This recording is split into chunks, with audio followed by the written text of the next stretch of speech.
And you're in. Hello, Tornado fans. We're here with Coach Eddie Elliott. This is a big, exciting night for the Arkansas Tornadoes. I believe this is our playoff night here.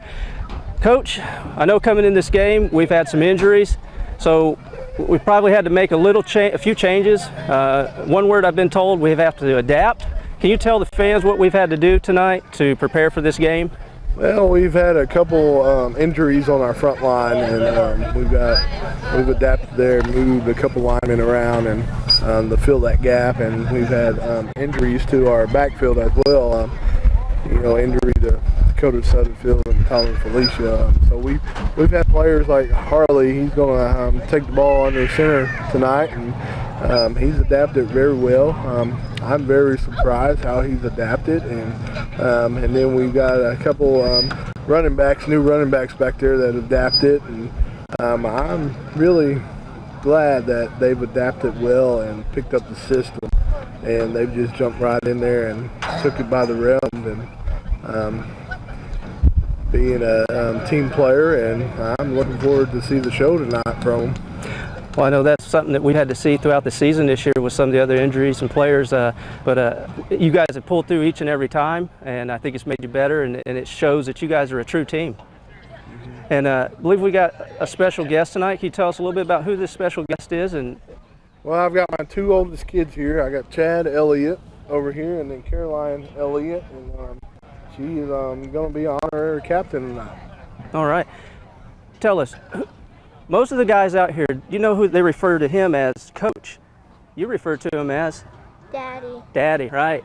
And I got to talk to you before out here on the sideline, and I think you're really proud of your dad, aren't you? Yeah.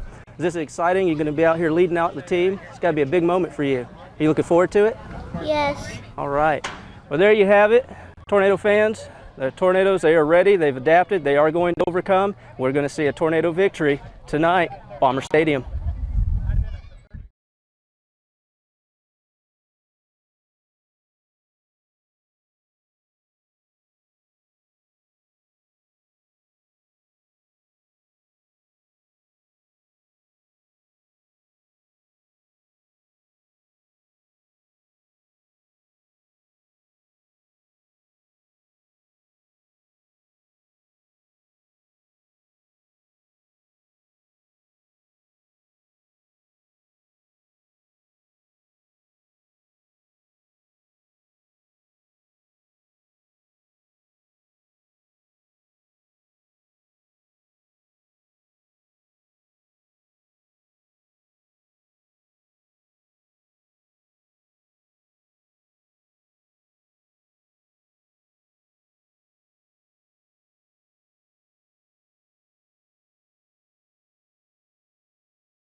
Live from Bomber Stadium, it's Arkansas Tornado Playoff Football. Are you ready for some football? Because the Tornadoes are ready to play and they're ready for the game.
Ladies and gentlemen, we're coming at you live from Bomber Stadium here in Mountain Home for the DCFL playoffs, where your Arkansas Tornadoes are facing off against the Arkansas Steelers.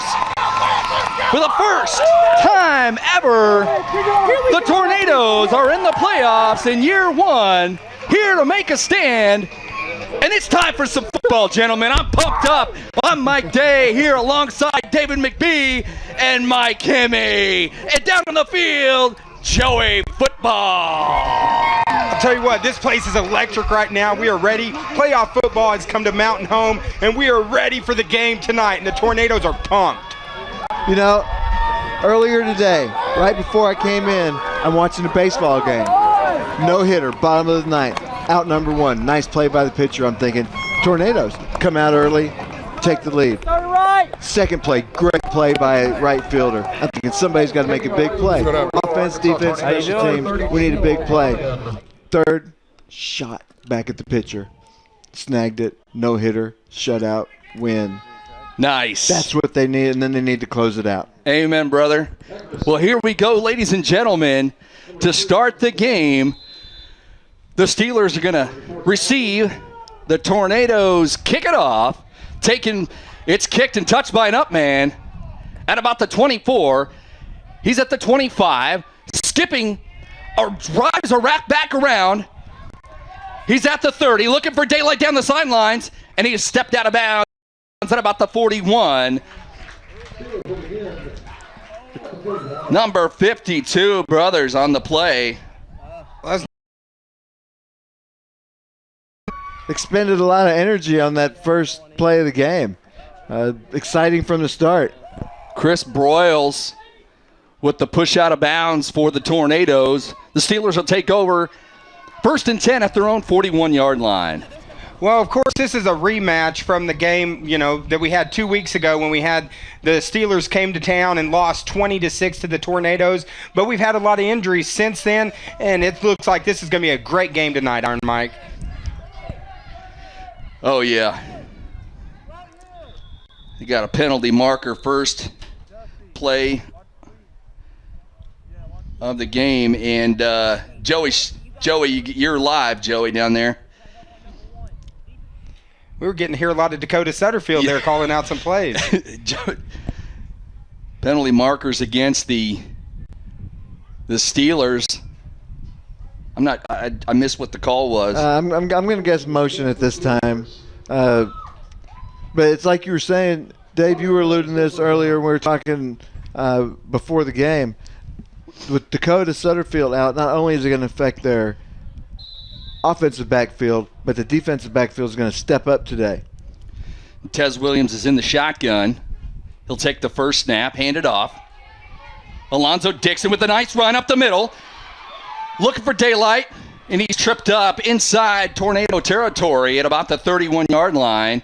picks up a first down and a nice play from scrimmage, not something they did in the first game. I'll tell you what, that lane opened up on the left side. He made a nice cut back to the middle where there was another lane, and we can see some of the natural speed we talked about 2 weeks ago that this Steelers team has. Well, the Steelers team, they have the athletes, and, of course, the Tornadoes, I mentioned injuries earlier. Dakota Sutterfield, he's actually out this game. He's a key part of the secondary, so we're going to have to see if the secondary is able to stop long runs like that with those athletes of the Arkansas Steelers. 1st and 10 for the Steelers at the 31. Once again, Tez Williams, the quarterback. Set up next to him, Alonzo Dixon, who took the first play from scrimmage. It's Dixon once again, up the middle. He's got some nice blocks. He's at the 25, the 20. Picks up another first down and finally knocked out of bounds. That was the new quarterback, Harley Taylor, knocking him out of bounds, but not after the Steelers pick up another first down. Well, in the last game, of course, the Arkansas Steelers were missing a couple offensive linemen, and already on this first drive, we've seen the difference of having their 3 offensive linemen that were out at the last game.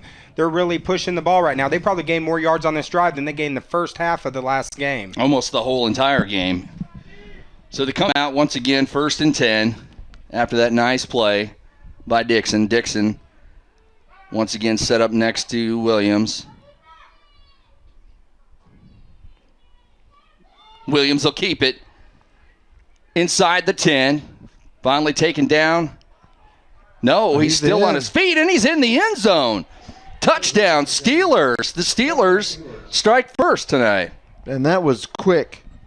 The well-designed plays, the athletic ability of those skill players really on full display right there. Start off the end. They couldn't be more happy. Yeah, they got the ball into their speed, man. Of course, they're getting a little more continuity on offense. Their quarterback, Prince Williams, has been out the last 3 weeks, and this is the 3rd game with Tez Williams at quarterback, and he looks a lot more comfortable in the pocket than he did the last game, and no penetration by the Tornado defense on that drive. They look like a completely different Steeler team as they set up in the same formation. Once again, Tez Williams. Dixon set up next to him. He'll take the snap. He'll keep it for the extra point. He runs it around the outside. And looking for the corner, and he's in. That quickness get him to the corner. Oh. 2-point conversion is good.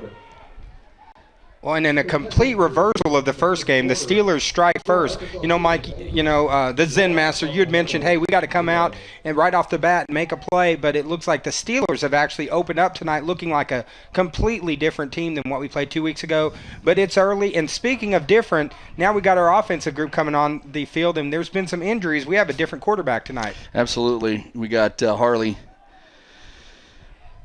Bubba Taylor is going to be the under center for the Tornadoes, which is going to be he's now the 4th quarterback for the Tornadoes, and completely different look for them. And when you look at Tommy, and he reminded me a lot of Matt Jones back in the Arkansas days. The quickness out of the backfield. Then you throw Dakota in there with his quickness and his aggressive style, and then you pluck those 2 guys out. That's going to make a big difference. And already it's made a big difference on defense because Sutterfield was out there on defense quite a bit, making a lot of those plays and closing holes. Exactly. So at 10:43 here in the first quarter, the Steelers strike first. They're kicking it off. Nice kick all the way back to the 10. Looks like it's Josh Fry running it back. Gets past the 30. And they stacked up at about the 31-yard line, and that's where the Tornadoes will start off first on offense. Well, this is where you got to answer, and it looks like there's some a little extracurricular activity at the end of that play, and of course everyone's fired up tonight. The Tornadoes are fired up. We're fired up. It's playoff. It's playoff football. That's right. This is playoff everything's time. on the line. The first, the 2016 version, the DCFL championship, or the right to play a championship game, is on the line. There's a lot of intensity down there, and I'm sure the Steelers didn't enjoy the last game and might not have liked the pregame activities.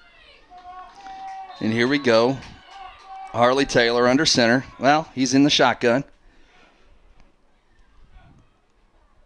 Harley's going to hand it off up the middle. The bus. And Gino O'Brien there. I think Gino O'Brien and possibly Sua, we have to win the offensive line tonight. We have to win the battle on the offensive line here because we're going to have to be able to run the football. And it looks like we have a tornado already limping off the field here. Number 57 there. Justin Ulch is already limping off the field right there. We don't need any more injuries. No, we don't. And that's what it's going to be. It's going to have to be about ball control. We're going to have to eat up and tire the defense out. And I think Gino's going to get a lot of play tonight. And he's just like a bus battling his way up to about the 40-yard line, excuse me. And, the Steelers struck quickly. A minute and 17 seconds on their drive. And, the Tornadoes, they've got to come back right now. The no-hitter I alluded to earlier as an analogy. Well, you don't have to – you can give up a couple runs and you can give up several hits. You can still win the ball game. So, I mean, they took a shot in the mouth to start off. Now it's time to give one back. Yeah, they're not going to hit a lot of home runs with this offense. It's more of a slow-paced, power-type football, and they just picked up a first down. Like 3 yards in a cloud of dust, 1940s and 50s football. Newt Rockney. Well, we'll take that first down right there, and that might be something later in the game. If we can get consistent runs like that, dominating the offensive line will eventually wear that Steelers defense out. Oh, yeah, and a lot of those guys are going both ways because they don't have quite a, as big a team as the Tornadoes do as far as numbers-wise. And these guys will slow down as the game goes on, and hopefully the Tornadoes can, like they've done so far here, is power their way down the field and make them jump off sides like that. So, and the Tornadoes take as many 1st and 5s as the Steelers want to give them. And Dave, you really make a good point.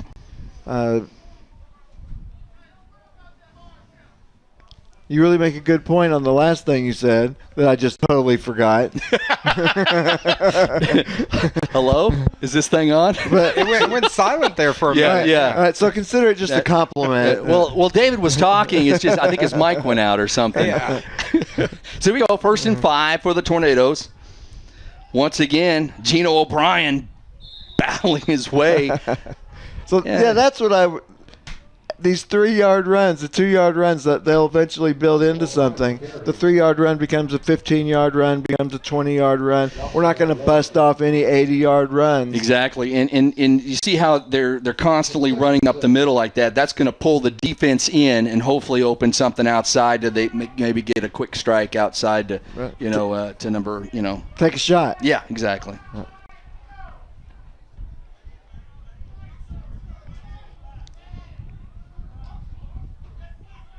You got a guy like Josh Fry out here that's all by himself, and now they're going to key in on Dino.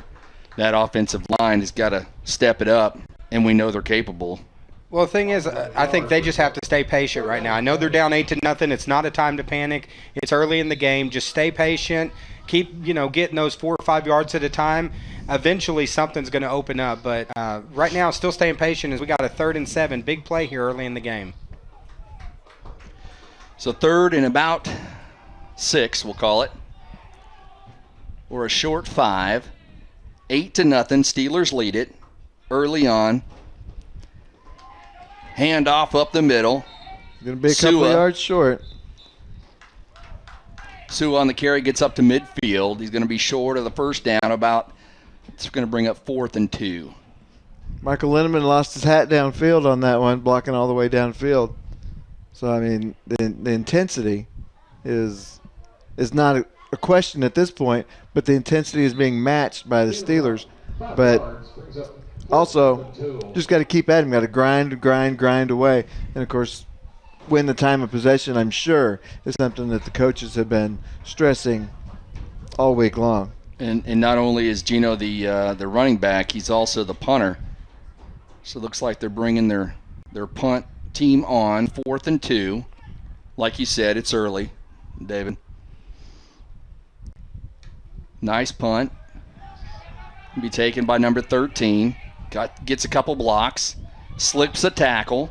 Slips a couple more. and almost tackled by his own man there just across the 35 to 36-yard line. Well, the Steelers they're looking just a lot faster tonight. And, of course, with all the injuries, losing their speedster Dakota Setterfield, hurting them on offense and defense. I know this week, I talked to Coach Eddie Elliott and David Murphy, and they said on offense and defense, the Tornadoes to win tonight, they're going to have to improvise, adapt, and overcome. And this whole season's been about them overcoming. And they've done that quite a bit, especially on the offensive side. The defense has been solid all year long. That's the last possession where the Steelers went down the field. That is the first time I've seen a team really have a good offensive drive against our defense. The Steelers looking really fast here early in the game tonight. And this is the time where the coaches talk to their defensive players, and so I'm sure the Tornadoes didn't want to come out and get scored on the first drive, and they're going to have something to prove on this drive right here.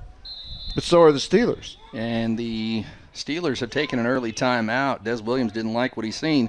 So we have this timeout. We're going to thank some of our sponsors. If it wasn't for them, we wouldn't have a season here for the Tornadoes.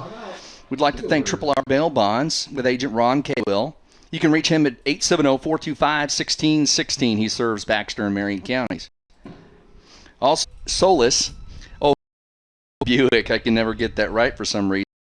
Reach him at 404-3455. You can reach the You can get your information from the membership information. You can call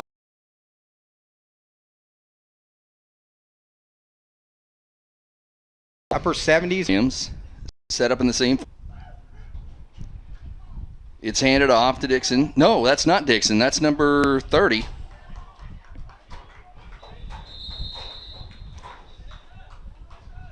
It's a different running back this time. Number 20, excuse me. That's Trey Brown. Trey Brown on the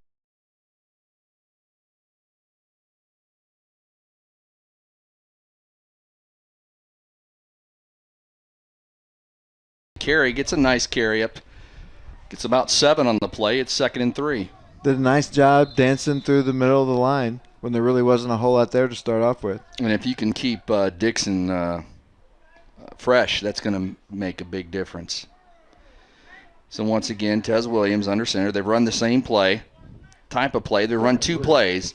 And there it is. Once again, Trey Brown. Nice stiff arm out of bounds. Picks up a first down. And the defense just doesn't look the same tonight as they have in the past. Well, the Steelers definitely, one of their goals, I mean, anything up the middle is gravy. But they want to get to the outside. They feel once they get to the outside that they have an advantage there, and so the corners and the ends are just going to have to stay at home tonight for the Tornadoes. Keep that from happening. And we've lost a lot of key. I'm not making excuses, but we have lost a lot of key parts of this team this year so far. And there's Dixon back in the game, standing next to Tez Williams. 4:50 left here. Tez going to drop back. He passes incomplete, intended for, I believe that was Max Favors or Lorenzo Dixon. They've got 2 number 13s on the team. Well, something the Steelers struggled with the last game was the center to quarterback exchange. There was a lot of fumbles off the snaps, and I've noticed tonight there has not been, they've had the same quarterback in both possessions so far. Last time they were changing quarterbacks every possession. It seems like the snap from the center to the quarterback is going a lot smoother and allowing them to run their offense a lot cleaner than they were in the first game. Yeah, they definitely look like they've been working on that for sure. But they look like a different team. It's 2nd and 10. Dixon back there with Williams again. Penalty markers fly. There was a 0 on the clock when I just game, looked over there. So they'll back him up 5 yards. It'll be 2nd and 15.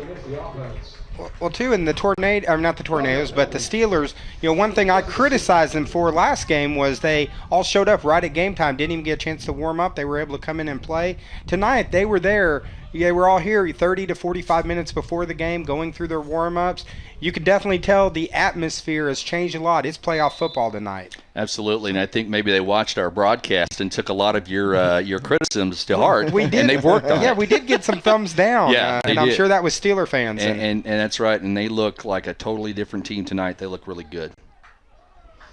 So Tez Williams back there at quarterback. Dixon at his right side takes the quarterback keeper. He's going to pass it, and that's Dixon.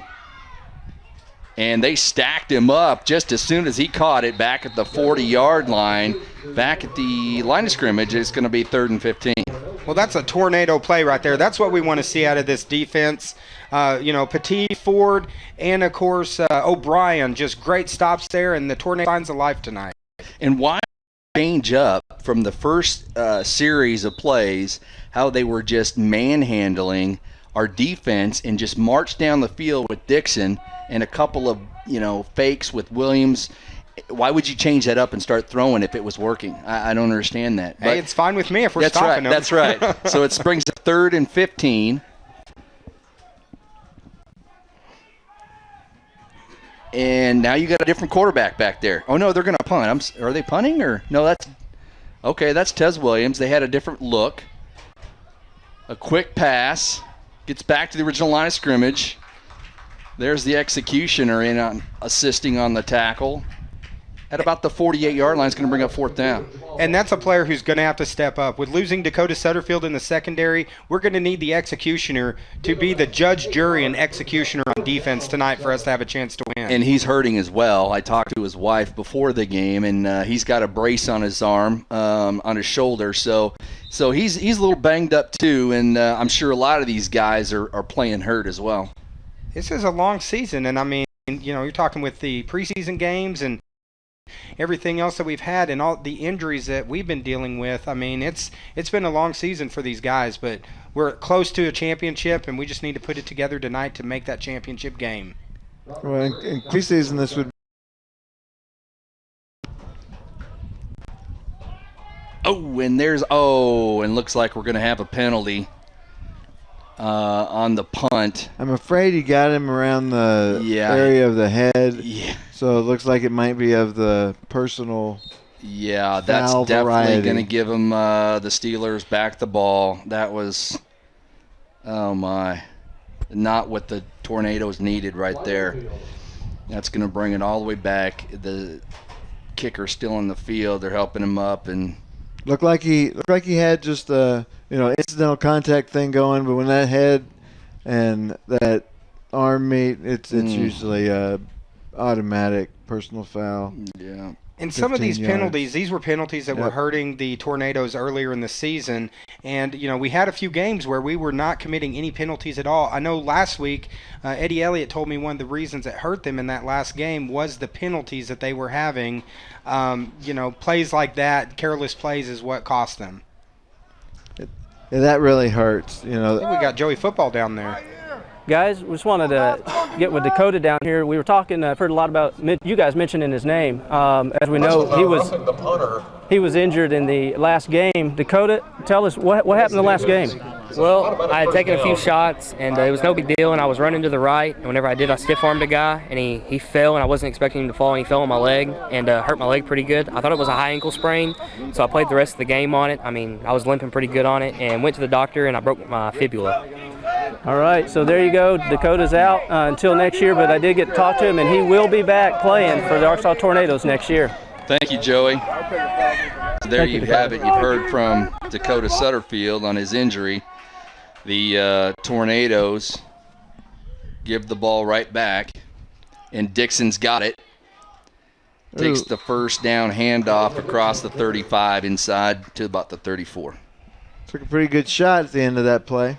The loss of Sutterfield was a huge loss. Losing Felicia and then losing Sutterfield just played such an incredible game the first time we played the Steelers. I mean, he was everywhere on defense and offense.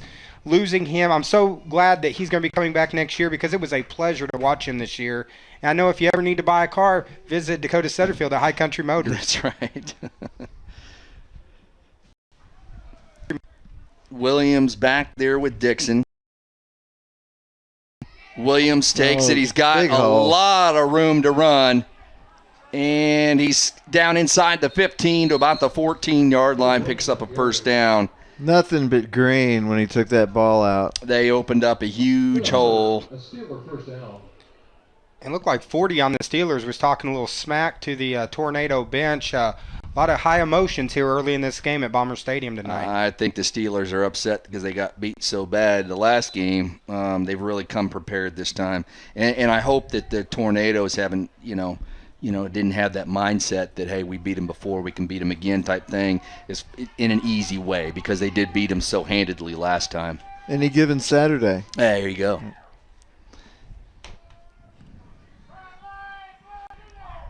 Hand off to Trey Brown. He takes it up the middle. He's got some nice blocks, and he walks it into the end zone. Touchdown. The players that they were missing on the offensive line, you could just tell a difference having their 3 offensive linemen back that they didn't have in that last game. They look like a completely different, and I think we have actually a flag on the field. There is a penalty marker down there. Maybe this is coming back.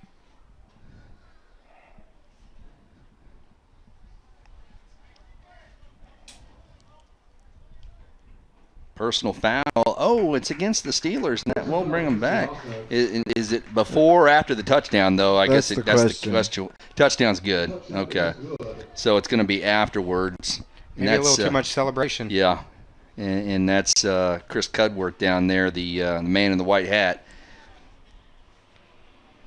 Do we have Zach Bird out here tonight? No, it doesn't appear that Zach Bird. Oh, wait a minute. That is Zach Bird down there? Because we need to take care of this, Bird Day controversy later in the evening, That is Zach possibly. Bird. I didn't know that he was out here. It's been ripping the police department. And It has. We've been in. Sheriffs and investigators are all on different sides. Yeah. So they're going for a 2-point conversion, it looks like. Yeah, from the what is that? The 17-yard line. But they have 3 wide. Wow. That's the first time I think we've seen 3 wide by an offense this year. Wow. And Williams drops back, and it's intercepted. Can they run that back for 2? And no. I'm not sure of that. The high school rules I don't think you can do that, but in college you can. College you can, yeah. And I know in the NFL you can do that now. So here we go at 1:32 left to go here in the first quarter. The Steelers lead the Tornadoes 14-0. And let's thank again some of our sponsors for tonight. Sure, we got Annette's Flowers. Be sure to contact Brent and Nancy Bloomquist at 424-7673 or roses to you at centurytel.net. Island Concrete and Construction, making your steps closer to paradise. Contact John at 421-7119. And Mike Day's second home, Arena Sports Grill. Amen. You can go there, watch sports, have some chicken wings, eat a burger. Great place to go and watch sports. Great atmosphere. And Absolute Tile and Home Improvement. If you're wanting to remodel your home, give them a call. They can help you out with all your tile and home improvement needs. And Joey Football, at some point tonight, maybe you could get over there to the referee, Zach Bird, down there. He's at midfield, and maybe we could kind of bury the hatchet, so to speak. It is the end of the season, possibly last home game, and we need to settle this and hopefully, like I said, bury the hatchet. I'll do my best to get over there and make sure we get that settled I tonight. appreciate that. And there's the kickoff. So Mike Day has extended the olive branch. Taken by an up man. There's Sua busting He's got some through. room. Nice run back by Sua. Back up to the 38-yard line. It's 1st and 10 Tornadoes. And that's what the Tornadoes needed, a good return, good field position. It's time to get back in this game. They've got to put something on the board now. Right before that penalty, I was about to say that's what they needed to do. They responded, stopped them. Now they can, do their job offensively. But now the offense is really put in the corner. They really need to produce. Need to keep the defense off the field as well. The Give them a offensive rest. line, the offensive line needs to step up here and give the backfield some good push and break some holes open. Well, I know Ronnie Enlow, number 99, the center, he came ready to play tonight, and let's get something going on this possession. Ronnie's a great guy. He's always fired up about playing, and he's got a lot of energy. Gino O'Brien across the 45 to about the 46-yard line. Nice run by the big man. Since we're playing the Steelers, it's like every time I see O'Brien run, I think about Jerome Bettis. You can't help. Yeah, it's just, and we're playing the Steelers, it all ties in. I mean, he's That's like right. a bus coming through there. If he can just get some space, he's going to get you that 6-8 yards if he can just get some space. It's just a matter of And if he wearing him down. He gets into that open field, and those little DBs try to tackle him. You better come with something more than an arm tackle. They better get low. They better go for the shoestrings. There's Josh Fry on the end around. Oh, looked like the ball was on the ground, and they're calling him down. Well, it's still a positive play on that. We just got to keep positive plays. Don't look at the scoreboard right now. We're down 14-0. 0-0. Don't panic yet. We still got plenty of time in this game, and it's just time to start dictating, dominating on the offensive line. This is a big play early. We'll probably say that throughout the broadcast. This is a big play. There are so many big plays. This conversion right here. And that sound is the end of the first quarter, They're going to want it at the start of the second. where the Tornadoes are down to the Steelers 14-0. And let's go ahead and thank some of our sponsors while we have the time. Go ahead, Mike. All right, Salon Moxie. If your hair's not becoming to you, you should be going to Salon Moxie. Go see Linda Singleton. You always get that one when we do it. I do. Salsa's Grill. I was just there the other night. Had some nachos, Mexicanos. It's great. Best salsa in town. Garland Insurance. They make it easy. 870-425-0303. And as we alluded to earlier, the Warrior Cafe. They can meet many of your culinary needs. All hands. Players are going to need to see Richard T. Morton. He is a licensed massage therapist. Unfortunately, there's a lot of Tornadoes that are having to see him. DJ Peace, Mobile DJ Services. Hey, DJPeace.net, man. .net. Him and Eddie Elliott, that's the reason we're here tonight. Yeah, and hey, go to the Wagon Wheel. Go to Lake Norfolk. Go to the Wagon Wheel. Resort LakeNorfolk.com and schedule vacation today. All right, so as we start the second quarter, the Tornadoes, they'll switch sides, and the Tornadoes will have it at the 48-yard line. I had to throw that DJPeace.net out because absolutely. last time I only said DJ.net. That's right. So just want to make sure Peace is taken care of. Big third in about 1.5 here. Big Gino O'Brien powers his way First across down. midfield, still going on his feet to about the 45, and they pick up the first down. Nice run to the short end of the field. Just bulled his way 7 yards into the defensive backfield. And that's what they need. We need about 10 more plays, get in the end zone, 5 yards at a shot. It's a new game. And that should fire them up. They're now in Steeler territory. It sure fired up Tornado Alley. Oh, yeah. We can't forget about Tornado Alley. There is a nice group of folks out here this afternoon. It's a good turnout for the first playoff game here in Mountain Home. The Tornadoes and the Steelers. Steelers up early, 14-0. There's Harley under center. Gonna hand it off.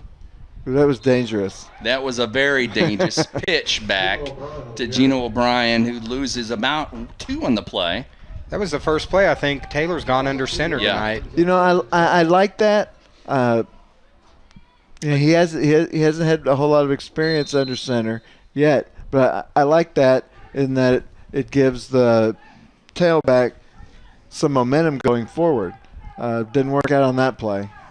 The Steeler defense looked like the steel curtain of old.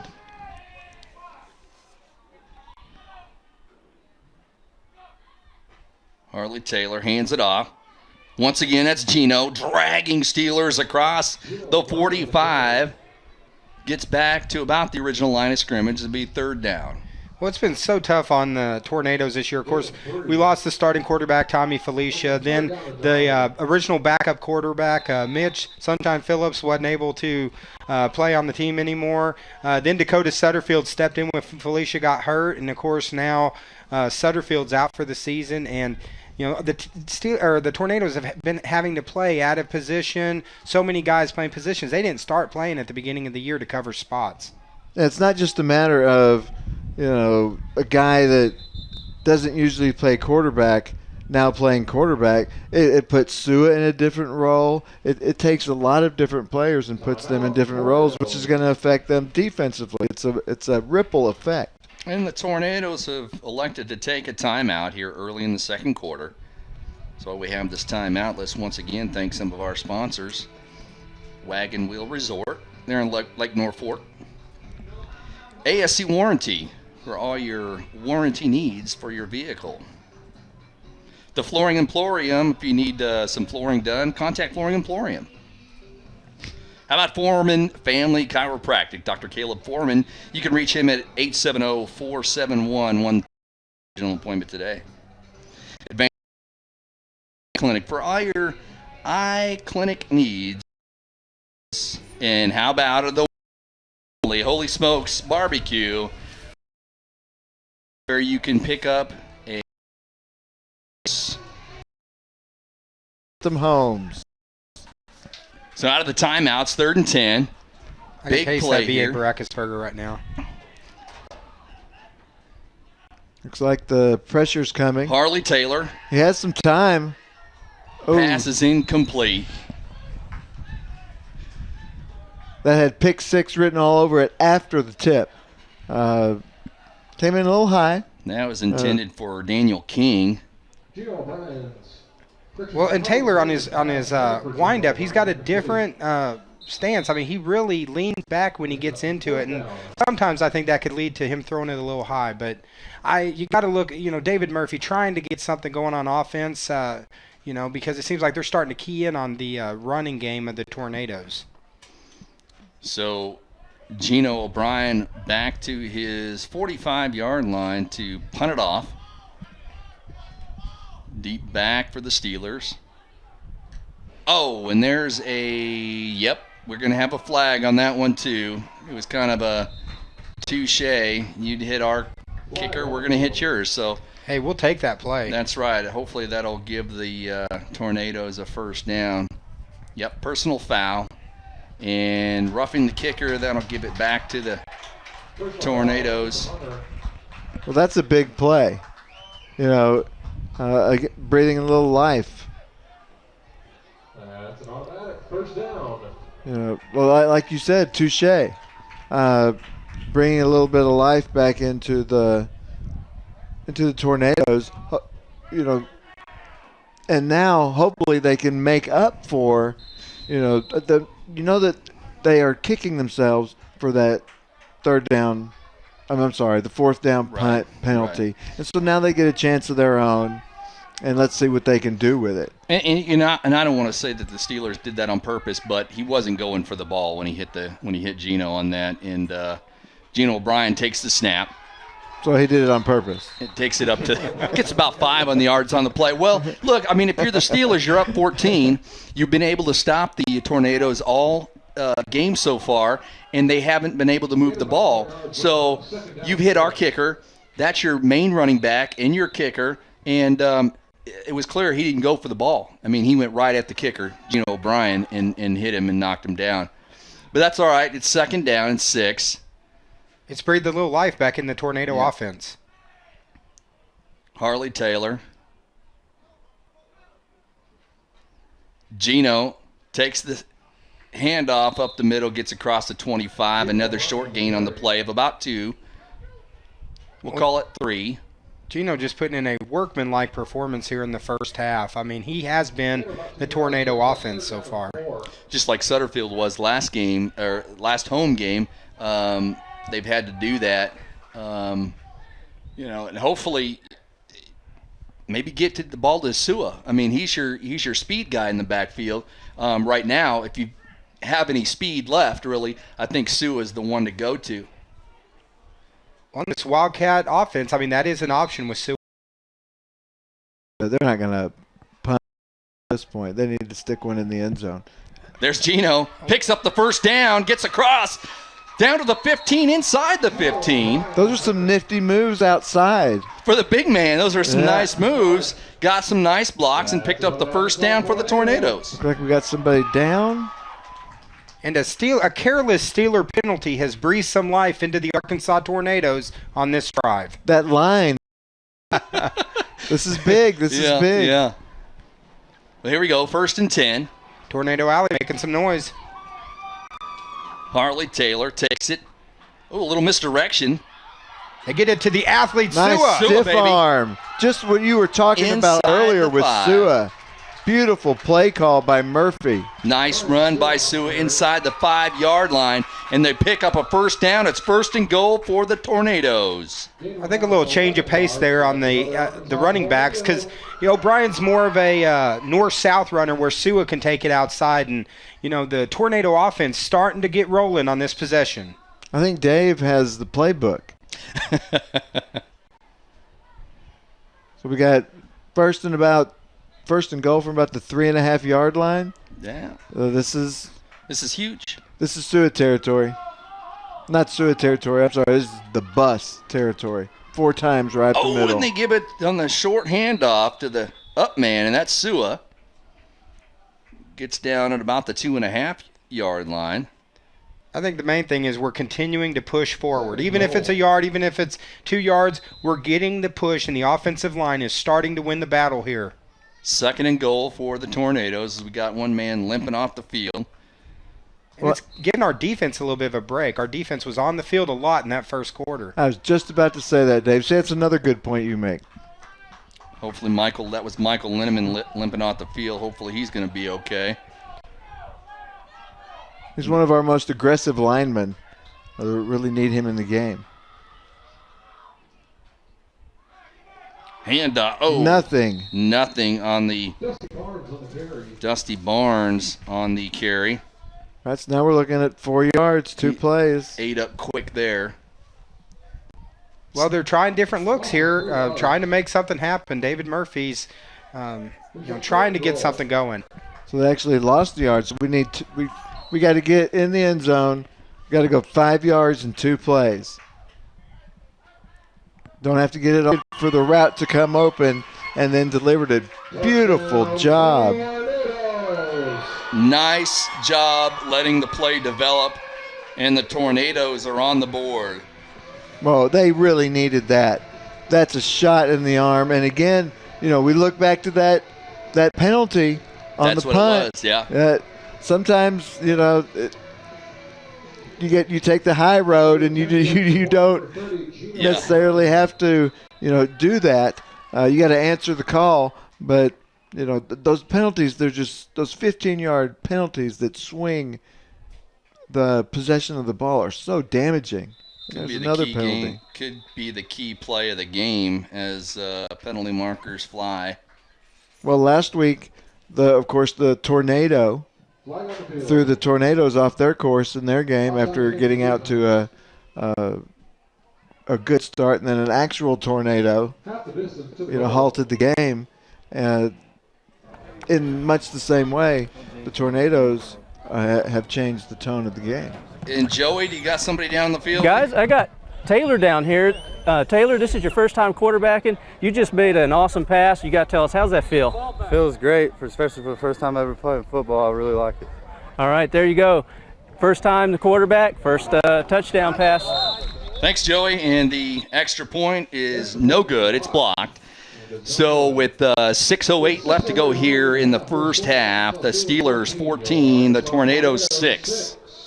Well, I'll tell you on that play, he actually looked more comfortable throwing on the run than throwing out of the pocket. Absolutely. Speaking about out of the pocket, I'm sorry. No, go ahead. Go ahead, David. Holy Smokes Barbecue, the B.A. Baracus Burger, plus they got great nachos, and they provide our concession stands at all the games here. Matt Wood has done a fantastic job. Awesome job.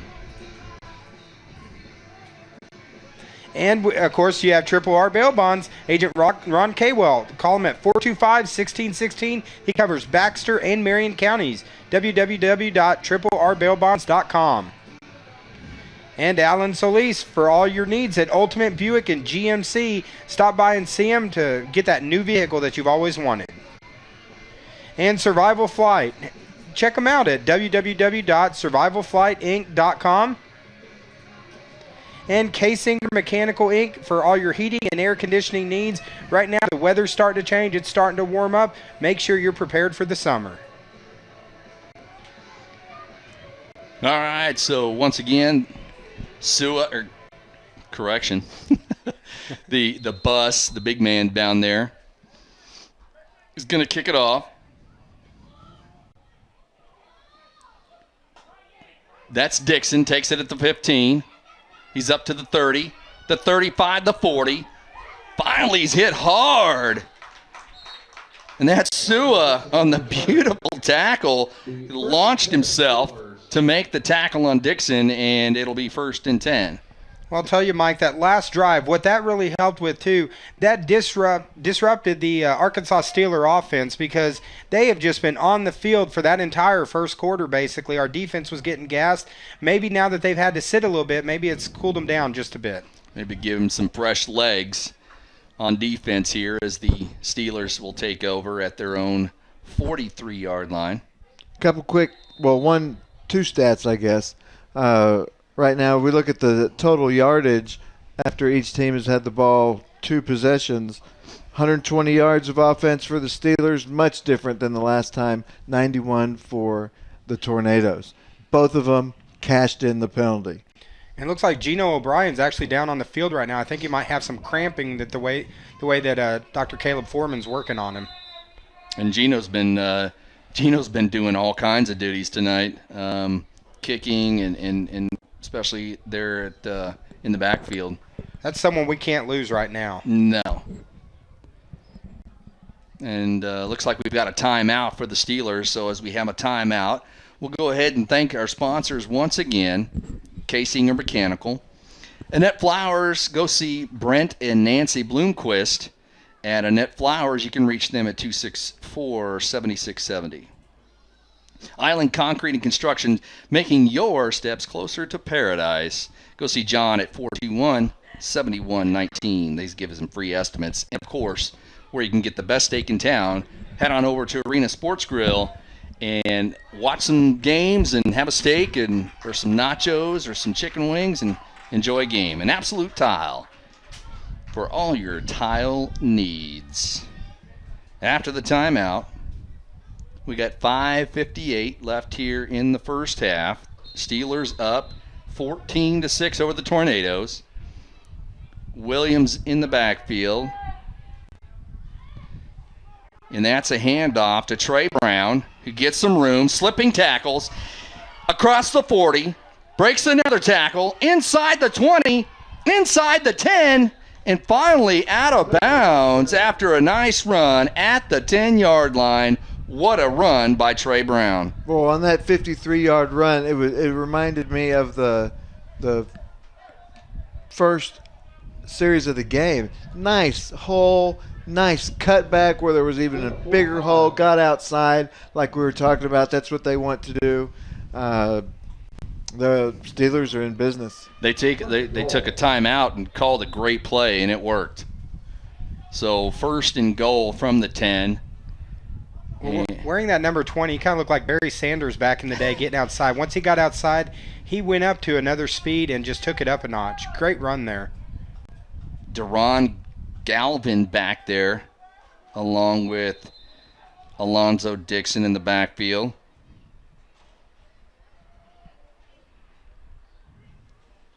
It's Galvin. And he's met by a whole gang of Tornadoes in the backfield. Drops him at the 15. It looked like that was a play that the Tornadoes were just waiting for because they were all over that play. They lost 5 on the play. 2nd and goal. 2nd and goal from the 15 with 5:20 left.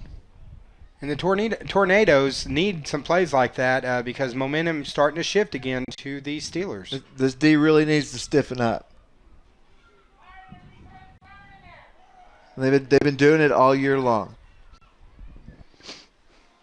Williams takes a snap. He gives to Dixon.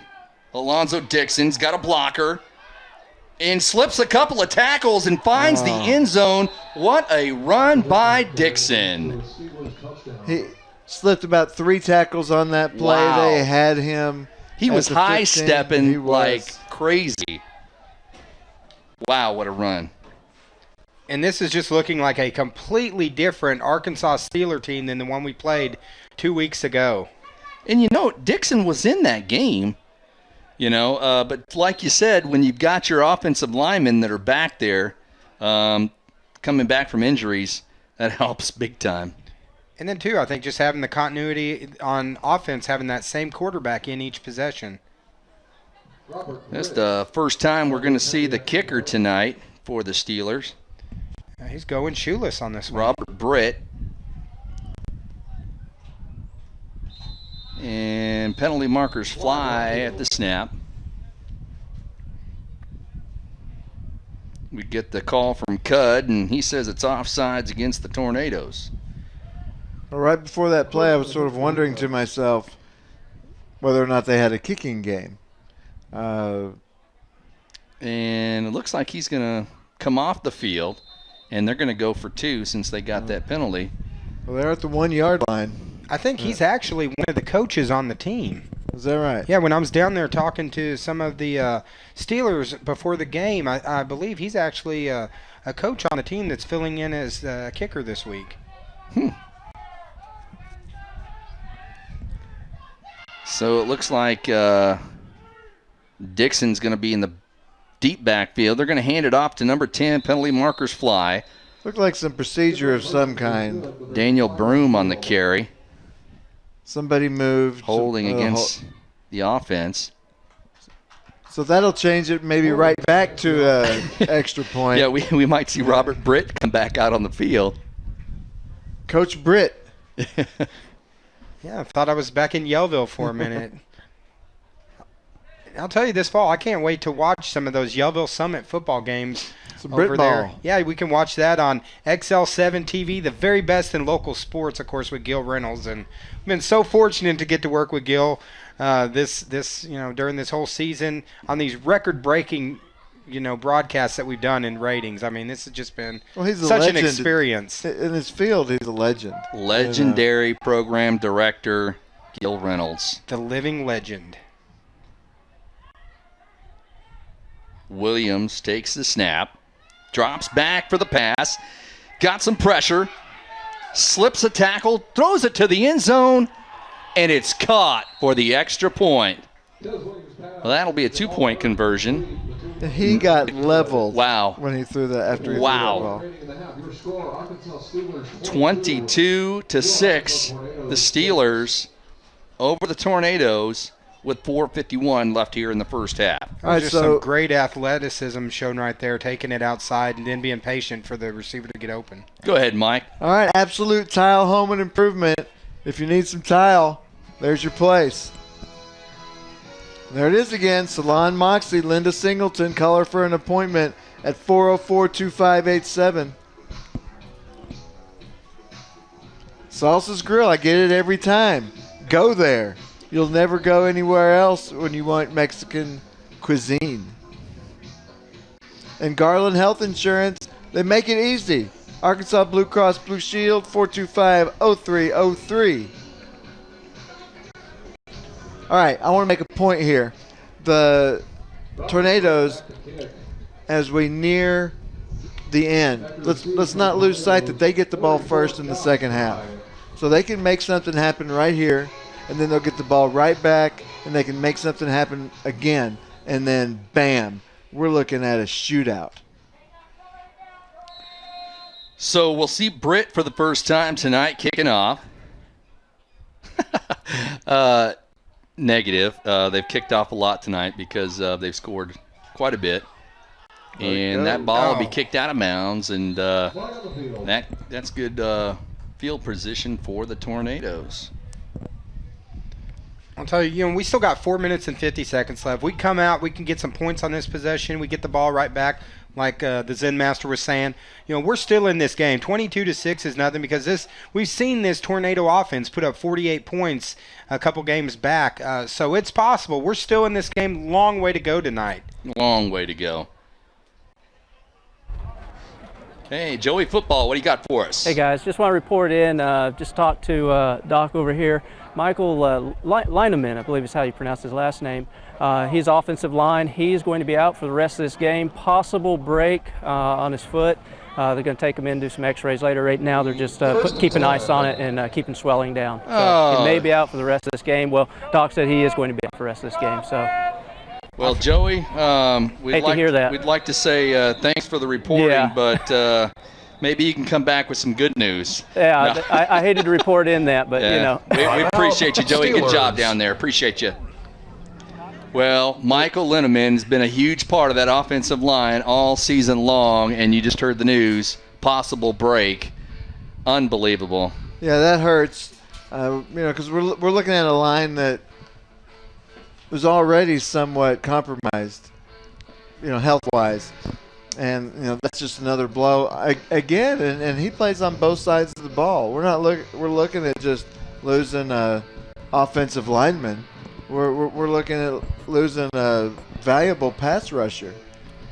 Well, and we hear the song Stranglehold by Ted Nugent. Right now, the Arkansas Steelers are trying to take a stranglehold on this game, and we have got to make some plays on this drive. It's starting to slip away. So once again, big loss there, though. Yeah, that's huge. That's huge. You're gonna have to ride the bus, give it off to Sua a few times. That worked well. Just use that same sort of play calling and Gino create some holes. Run looking hard to follow like his that. blockers, busted out the side, picks up a couple of yards. Positive yardage. That was a great run by Gino. He got a couple, but he saw that his offensive line was stacked up, so he bounced it outside and picks up a couple yards. And that's a big difference between the last game. That we probably would not have said at any time during that game that the Steeler defense stacked up the Tornado offensive line in the middle. Well, they've got their own number 99. You could see he's a very large individual. We've got a couple of big 99s out there this evening. Penalty markers fly on the snap. Well, David Murphy's had to do so much adjusting this year. And, of course, I spoke earlier about their mantra this week is, to adapt and to overcome and to improvise. And, they've had to do that. Tonight, having to do it again, dealing with these injuries in the middle of the game tonight. And then you have, Michael Linneman out, valuable offensive lineman. And then, of course, what happens is you get a, penalty on the line. It all goes back to what you're saying. And Taylor drops back, looking deep downfield, and it's caught! And he's still pushing his way across the 40. That's Josh Fry on a beautiful catch downfield. That's probably the deepest pass all season. Yeah, that's the most exciting pass play all year. That was awesome. He jumped up there and made the play. It was pretty much a jump ball, and he just took it away. Yeah, the ball was thrown between two defenders. Nice positioning. And I can't believe it. David is speechless again. Sometimes they'll do that. Well, that was just a moonshot right there. But, we'll take it. That was just Yeah, it was. we'll take it. Hey, it's 1st and 10. We're inside Steeler territory. And a play like that can change the momentum and get us back into this game. Well, it certainly got the crowd fired up. Inside 3:20. Left to go in the first half. And penalty markers fly once again. And a play like that, too, that's just going to build Taylor's confidence. And, having the pass the last – of course, then now we have a penalty coming along. Delay a game. That's a killer, but A delay of game may be a penalty that the coaches get most frustrated with. After a big play like that, bam, penalty. Sort of, pokes a hole in the balloon. But hey, 3rd and 15, 45, 1st and 15, 45. Again, what a fun play that pass was. Oh, mercy. Are you kidding me? Another penalty. Sue is very upset on that one. We got it. Looks like a motion against the offense. And as my daughter would call him, Coach Cuddles calls the motion against the offense. Will back him up another 5 yards. Back to midfield. It's going to be, once again, first down. 1st and 20 now. You were talking, Dave, earlier about the inconsistency a couple weeks ago at quarterback for the Steelers. And, we don't know the reasons why. They're certainly playing well tonight. But when you have those problems on the line and you have 1 or 2 or 3 people out, these are the things that happen. Harley Taylor drops back, looking to pass. Once again, deep downfield, looking for Josh Taylor. And it's incomplete. Penalty markers fly, though. That could be defensive pass interference, and it is. He pointed right at the defender. Well, coming into the game tonight, we wasn't expecting any passing at all, but now David Murphy opening up the Tornado offense with Harley Bubba Taylor at quarterback, taking a shot downfield. And they're going to mark it off, and that should be probably another first down. No, it's going to be 2nd and 5. Should be an automatic first down. Is that an automatic first it? down? Yep. Automatic first down. It's going to be 1st and 10 at the 35. All right, so you lose 10, gain 5. We'll take that. Take the yards any way we can get them as long as they're positive, right? The thing is, play like that, too, we're getting the crowd back into the game. Yeah. 2:25 left. Sua. Oh, and he's tripped up in the backfield by number 5. Nice play by Q Smith. Loss of 4 in the play. 2nd and 14. Clock is still running, just at 2 minutes left to go here in the first half. And it is interesting, watching these plays. And I'll say this about the offensive line. They have given the quarterback time. Oh, yeah. Yeah. Timeout for the Tornadoes, and we'll once again thank some of our sponsors. How about the Garland Insurance and Warrior Cafe? Go down to Cotter, Arkansas. See them at call them at 435-3040. Warrior Cafe. All Hands Massage. All Hands on Massage. That's Richard Morton. He's your licensed therapist. How about DJ Peace? DJPeace.net for all your mobile DJ service needs. And when you want to take a relaxing vacation, go down to the Wagon Wheel Resort on Lake Norfolk. ASC Warranty for all your warranty needs. Call ASC. And the Flooring Emporium. You have some flooring needs to get taken care of, go see the Flooring Emporium. Crowd's starting to make some noise here as we have a big play in this game. Another great turnout for the game tonight. City of Mountain Home coming out and supporting this Arkansas Tornado team. Tornado Alley is excited here on... And they do a great job every week. Yep. 2nd and 13. So devoted. Harley Taylor. Looking to pass. Got some protection. Oh, and it's deflected, but it's caught! Oh. Another catch deep downfield. Josh Fry inside the 20 picks up the first down. He looked like Arkansas center Stephen Hill a few years ago, blocking out underneath the goal.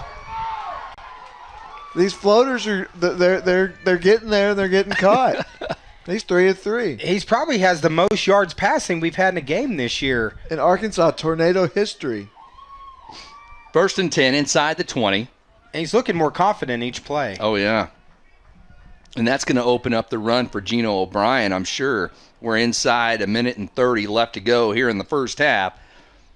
Oh, in the offense, we got movement. I'll tell you, if you notice on the Steeler defense, they're not stacking up on the line like they were. That's keeping their defense honest by taking those shots. And the Tornadoes are getting just too excited about wanting to get the play going. They'll back them up 5. That's 20 yards of penalties just on this drive. The one good part about it is it stopped the clock, but now they're going to start it back up again. I'm sure that the line penalties are something that the coaches are going to talk about in the locker room. They better move here. They really. Inside 10 seconds left to go on the play clock. A lot of time wasted on this play. Yep. And they moved again. I think it was Sua that time. Got a little excited. Oh. I think that one was actually on Dusty Barnes, number 23. Okay. And they're going to need to get this going soon. Don't really have time for a huddle. Just get up there and run the. Yeah, they're same shooting play themselves or- in the foot here on this last drive. Because I believe once the ball is spotted, the clock will start again. And There it now the goes. clock's starting to run, and we're going under a minute. Tornado's going to have to move quick here.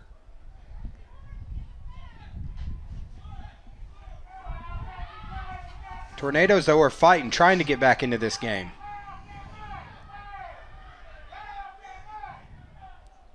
Taylor drops back. He's getting pursued from the backside. He's got some room. And he's taken down at about the 16-yard line. If they don't have a timeout, they need to get up to the line. And I think they just took one. They took a timeout. 32 seconds left. What Dave? What do they need to do here to punch this in? We haven't really seen this situation this year. Yeah. Yeah, well, of course, offensive coordinator David Murphy, he's shown tonight that he's got a few tricks in his book because we were expecting a run game just straight up the middle. This last possession, they're really starting to open up the offense. You see Taylor getting confident. I think a play like that, trying to get Taylor to the outside, he is one of our running backs, and he does have some good speed, and even possibly taking a shot at the corner might be a good play right here, where if it's not there, just throw it out of bounds. You'll still be in field goal range. Yeah, just aim for the pylon, aim for that back pylon, see if something good happens. And down 22-6, like you said earlier, Mike, they can score here. They're going to get the ball to start the second half. That's right. First. So if they can somehow find in these next 32 seconds their way into the end zone, there's got to be a lot of confidence coming out of that locker room. It looks like there's single coverage out on the wide receiver. Might be able to take a shot here in the corner. and he's backing up. He's got some nice protection. There it is. Pass. He's wide. Oh! He was wide open. Was that Sua? That was the nicest pass so far tonight. Oh, yeah. And you know what? And Sua's kicking himself in the butt for that one. He knows he was seeing daylight. I think that's just one of those things where he was making his move before the ball was all the way in his hands. And like you said, when you see the daylight, I had that when I used to play football. You see the end zone. Sometimes, you forget to do the basic things like just making sure you wrap that ball up. Right. Great pass, though. I mean, Taylor's passes are looking better each one. There's Taylor once again looking to pass. He's got some protection. Got man open. And it's Sua again. I think he got out of bounds. And he got thrown down pretty hard that time. Yeah, getting up a little slow. That's inside down to about the 5-yard line. It's going to bring up 3rd and goal with 22 seconds left. I'll tell you what, this is an exciting offense. I love this offense that David Murphy's put together on this drive. I mean, this is the best their passing game has looked all year, and they're bringing it on playoff night with a 4th-string quarterback. Amazing. Yeah. And I think, you know what, this is the time. I know you got 22 seconds left. I don't know how many timeouts they have, but this might be a play where you hand it off to Geno because they are spreading the offense out. They're being very efficient. Now they're going to go back to the pass to the end zone. Oh, and it's almost intercepted by number 5, Q Smith. Got lucky like there. Sua saw daylight. And we've got a man hurt on the field. And that's Sua. Sua's banged up pretty good. Smith was taking that 95 yards right there. he He was was. already running. His feet were moving before he got the ball down. Yeah. Looks like he might have a shoulder problem. Yes, He came up holding his right arm. 18 seconds left. I was saying they're being very efficient. That's 3 plays in 14 seconds to get them to this 1st and goal at the 5. Honestly, I think take a couple shots to the end zone here. Yeah. And and they hand it off. He's got some daylight inside the 5. Touchdown. Touchdown. No, they're saying he's just short. And the clock's running. And that's Zach Bird. I changed what I said earlier. Oh, that hurts. That hurts. I think they got it off with a second to go, though. Did they have a timeout? Well, they spiked the ball. I think they got the ball spiked with 1 second to go. No, that's the that's the half. That is a rough way to end Oh. it. Looked initially like the ball crossed the plane. Wow. And, yeah, David Murphy's down there having a talk with the refs, and so is Eddie Elliott. He's coming down there. At halftime, your score. Eddie's talking to his players, keeping them under control. Your Arkansas Tornadoes 6. Oh. Heartbreaking did not come away with any points, but the positive thing is the offense has got rolling. The Steelers have something to think about, and we're getting the ball first. We still got a long way to go in this game, but heartbreaking into the first half here. Very controversial call there. Oh, wow. It sure looked like he was in. He crossed the plane, and wow. You know what? He missed that. And that, The controversy. You're on camera, Mike. This is your chance. Get over. All right, well, I'm getting close to Mike Day, so that way Mike Hemme needs more camera. well, I was just updating the stats. Yeah, I do need more camera. Yeah. If any of the fans have noticed, Dave's like always pushing me out over here. I'm getting yanked around in here. I talk with my hands. I can't I help want it. my camera time. All right, this is your chance, Mike. All right, so halftime stats for the Steelers: 177 yards, much different than the last game, and for the Tornadoes, we're looking at 160 yards, but only 6 points out of it. So we really that really hurt.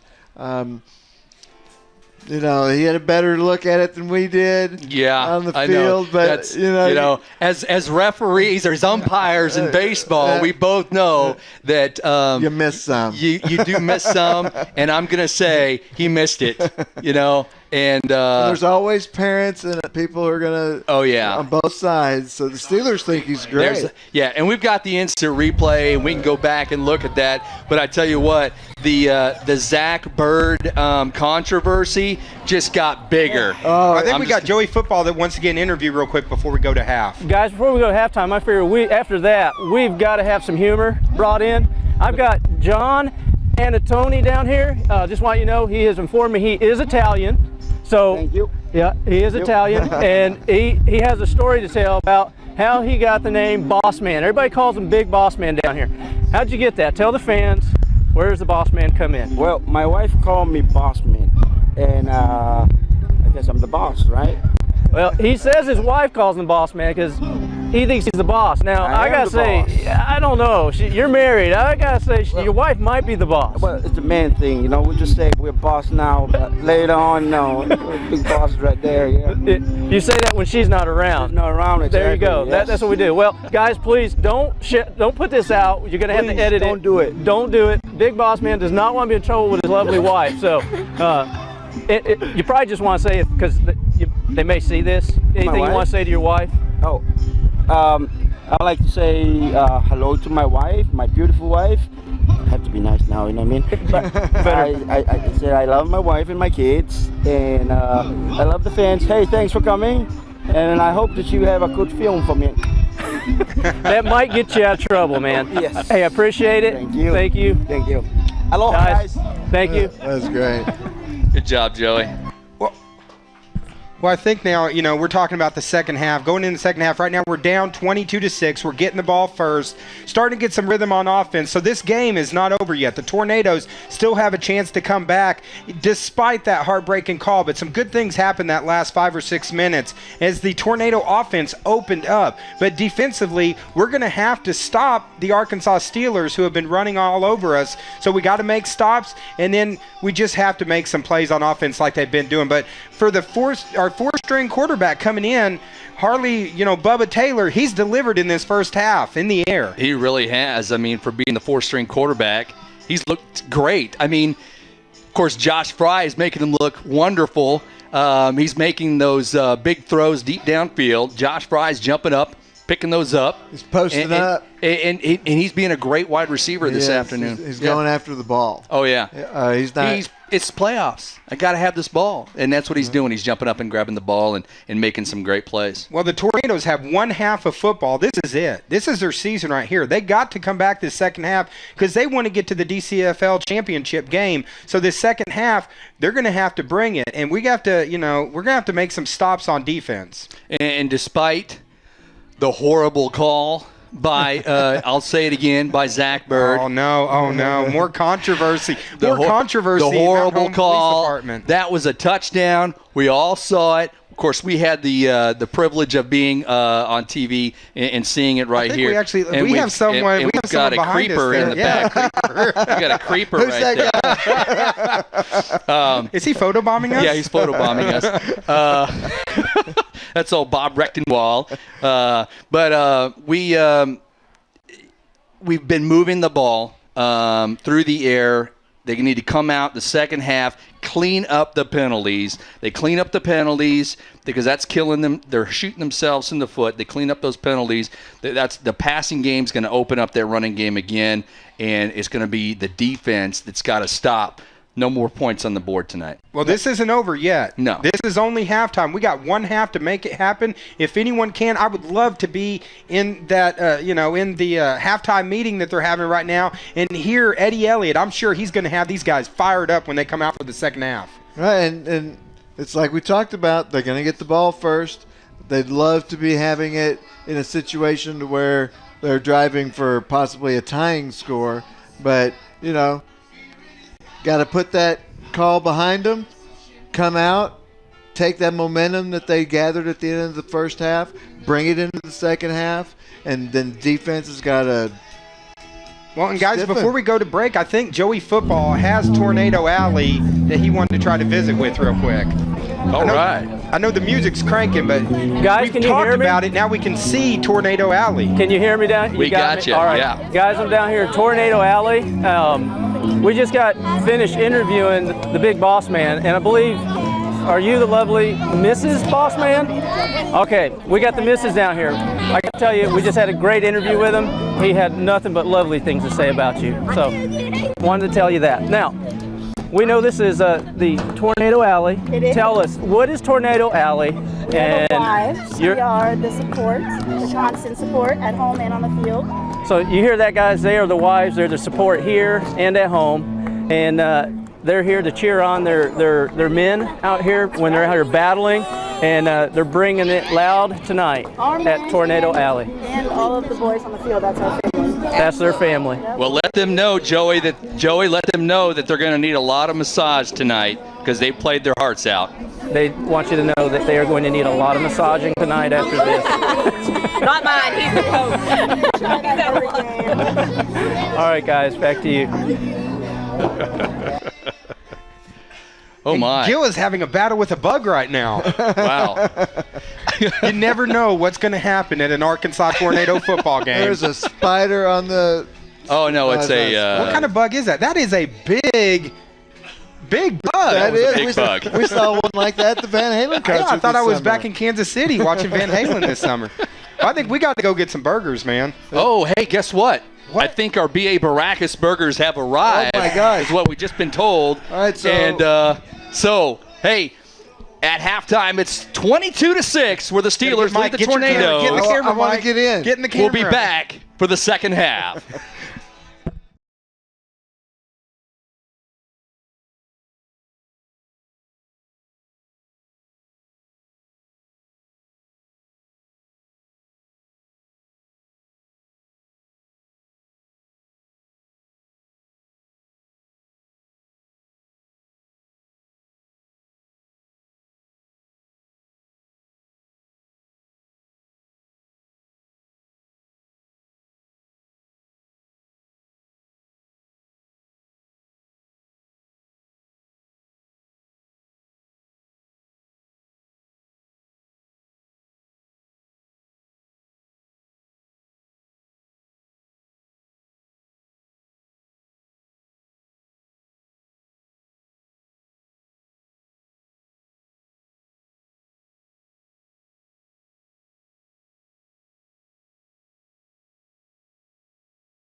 All right, ladies and gentlemen, we're back for the second half where the Steelers lead the Tornadoes 22-6.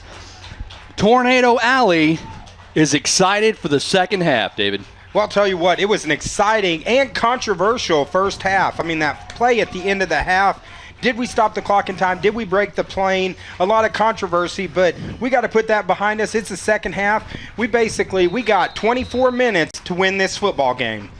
And here we go as the Steelers will kick off. The Tornadoes will have the ball first to start the second half. Fry, slipping tackles, makes a nice run just up past the 30.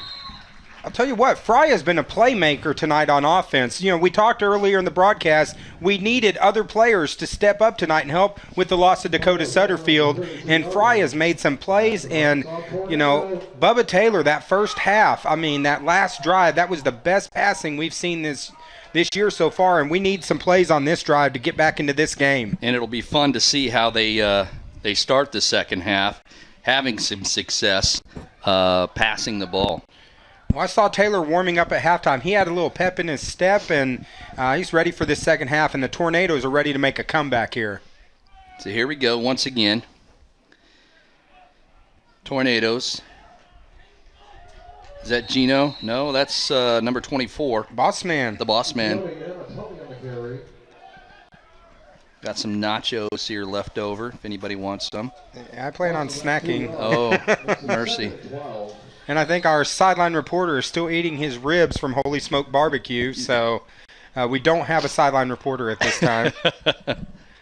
I'll tell you what, halftime's just not enough time to eat the B.A. Baracus burger, the ribs, the nachos, everything they have. I mean, Matt Wood's done fantastic as our concession for these games. One of these days I'd like to actually enjoy the B.A. Baracus burger without having to woof it down. It was delicious, and that's handoff is met instantly in the backfield.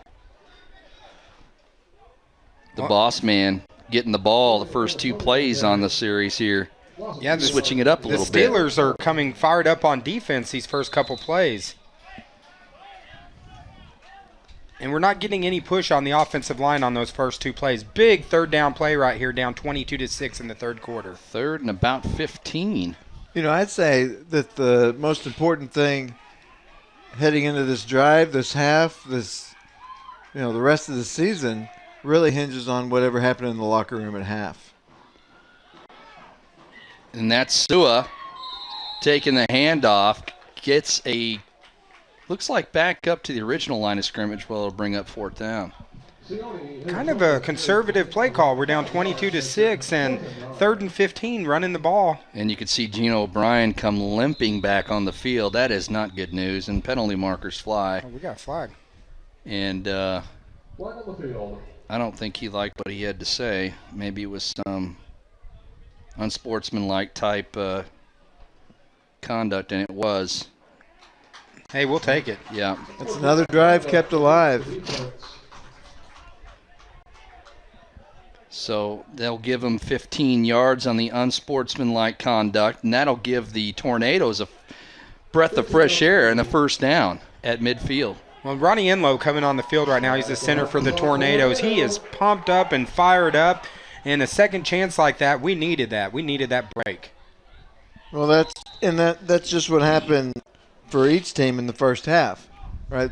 Each team was the beneficiary of that. Now, the Tornadoes have to do what they did last time, cash it in. Exactly.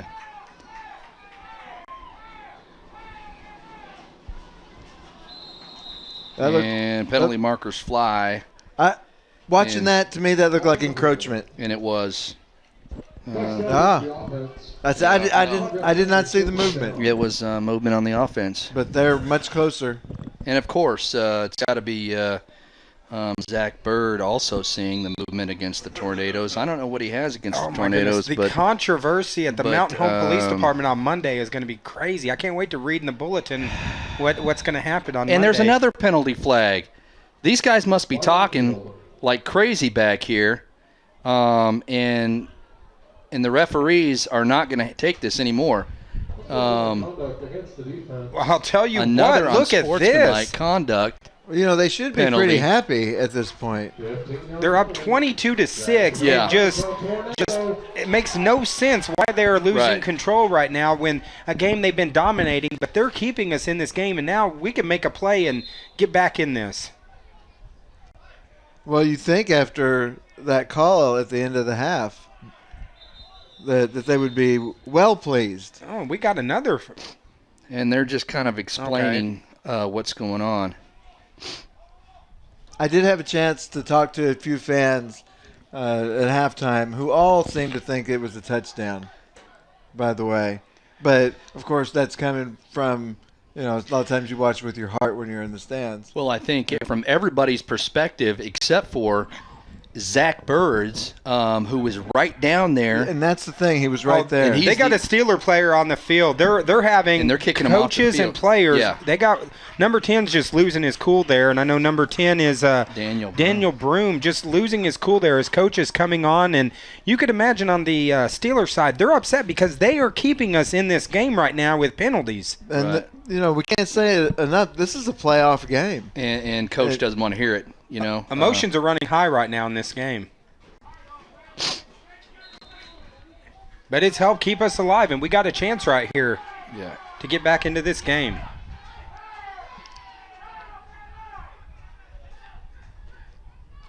There's Taylor.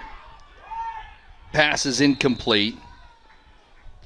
Just off the fingertips of Broyles there, but Broyles. They haven't seen him. Haven't called his number all night.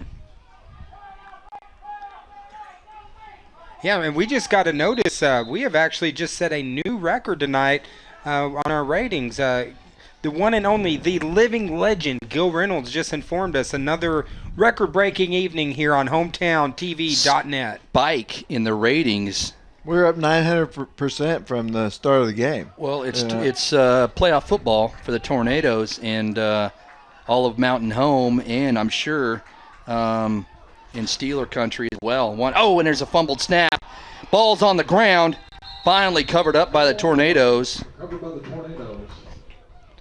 And I think we're just glad that Zach Bird called that for us. I'm staying away from that one. Yeah, well.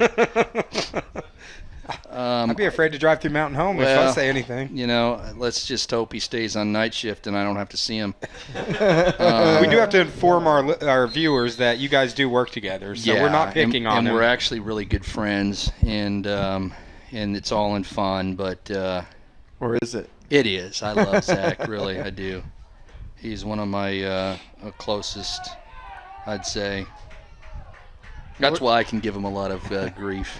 3rd and 12, big play here. Harley takes the snap. Looking deep downfield. Nice pass deep downfield. Got him! Oh! He's in there! Touchdown!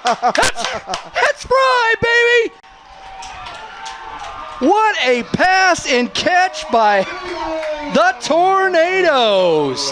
And the Tornadoes with that one pass are right back into this game. Just made a statement that they're back in this game. Guys, you got to hear the excitement down on the sideline right now after that play right there. That was beautiful. Don't know what it looked like from up there, but from down here, awesome. We got ourselves a ball game now here at Bomber we do. Stadium tonight. Yes, we do. Nice, you know, there's a well-thrown ball. I think the defender is probably complaining about, you know, a push-off, but if you can get away with it, it's not a penalty. That's right. And so, you know, catch, 40-yard touchdown, Set up beautiful. 2-pointer. With each pass, the confidence just growing. And he, 2 yards. Did he take it in? What's the call on that? What's the call? He was down. Zach Obviously, Bird, the ball what does Zach came Bird out. say? Zach Bird says no. Touchdown? No. Zach Bird, once again, the farthest referee, I'm sure he said, no, it's no good from where I'm standing, way out here. That's okay. But what a shot into this That was field a on this beautiful play. pass And and I mean, now catch. we're 22-12, right back into this game. Momentum is shifting towards the Tornadoes. Now, one big thing about that two-point conversion, it remains a two-score game. Yep. So we've got to get, you know, in the end zone, kick a field goal after that. But now the defense really has to step up. And that's a big boost right there. The Oh, yeah. defense will get a huge boost from that offense of play. Well, Levi Olson coming on the field, getting the crowd pumped up, and that just brought this crowd to life. And boys, we got ourselves a game. It's great. It's wonderful. We're in the third quarter here with 8:29 left to go. And the Tornadoes will set up We to just got kick another off. rating spike. Gil just informed us. We got another rating Wow. spike again. The word must be getting out that the Tornadoes are playing tonight, and they're playing with fire right here in the second half. There's been 3 drives in this game out of now 9 that have been kept alive by a penalty, all resulting in touchdowns. What? Oh, and a nice tackle down on the field by Sua. I'll tell you what, when Sua hits someone, yeah, you're going to know it. Yeah, he brings the pain on the field. But unfortunately, good field possession again for the Steelers. Special teams, they've had great field possession all night. Now it's up to the defense of the Tornadoes to step up and make a statement and try to get this ball back to the offense. And the return man there, the running backs, they're doing a really nice job on the Steelers side of finding creases, of finding holes, and cutting back. Right there, the crease was right in the middle. He took it. Like you said, Dave, really good field position at the 44. And like we were talking about before, now it's time for the D to stiffen up. 1st and 10 for the Steelers at their own 44. That's Dixon. Nice moves downfield. He's met and stacked up close to midfield. I think that was Sua on the tackle right there. It's that athleticism that we were talking about earlier and last week. It was so evident that the Steelers have a lot of talent on their team, have a lot of skilled players. Yep. It was just, possibly that line. They're missing that line, yeah. 2nd and 5 here for the Steelers after the nice run by Alonzo Dixon. Dixon's just explosive to the outside. He just I love the way he runs. Great runner. And he's gonna set up outside. Might be looking on the slot on this one. In the slot formation, penalty markers fly. We're down to 0 again. Delay of game. Oh, they took too much time figuring out the play. Well, Dixon and Brown, the 2 running backs for the Steelers, have just had a lot of space tonight running.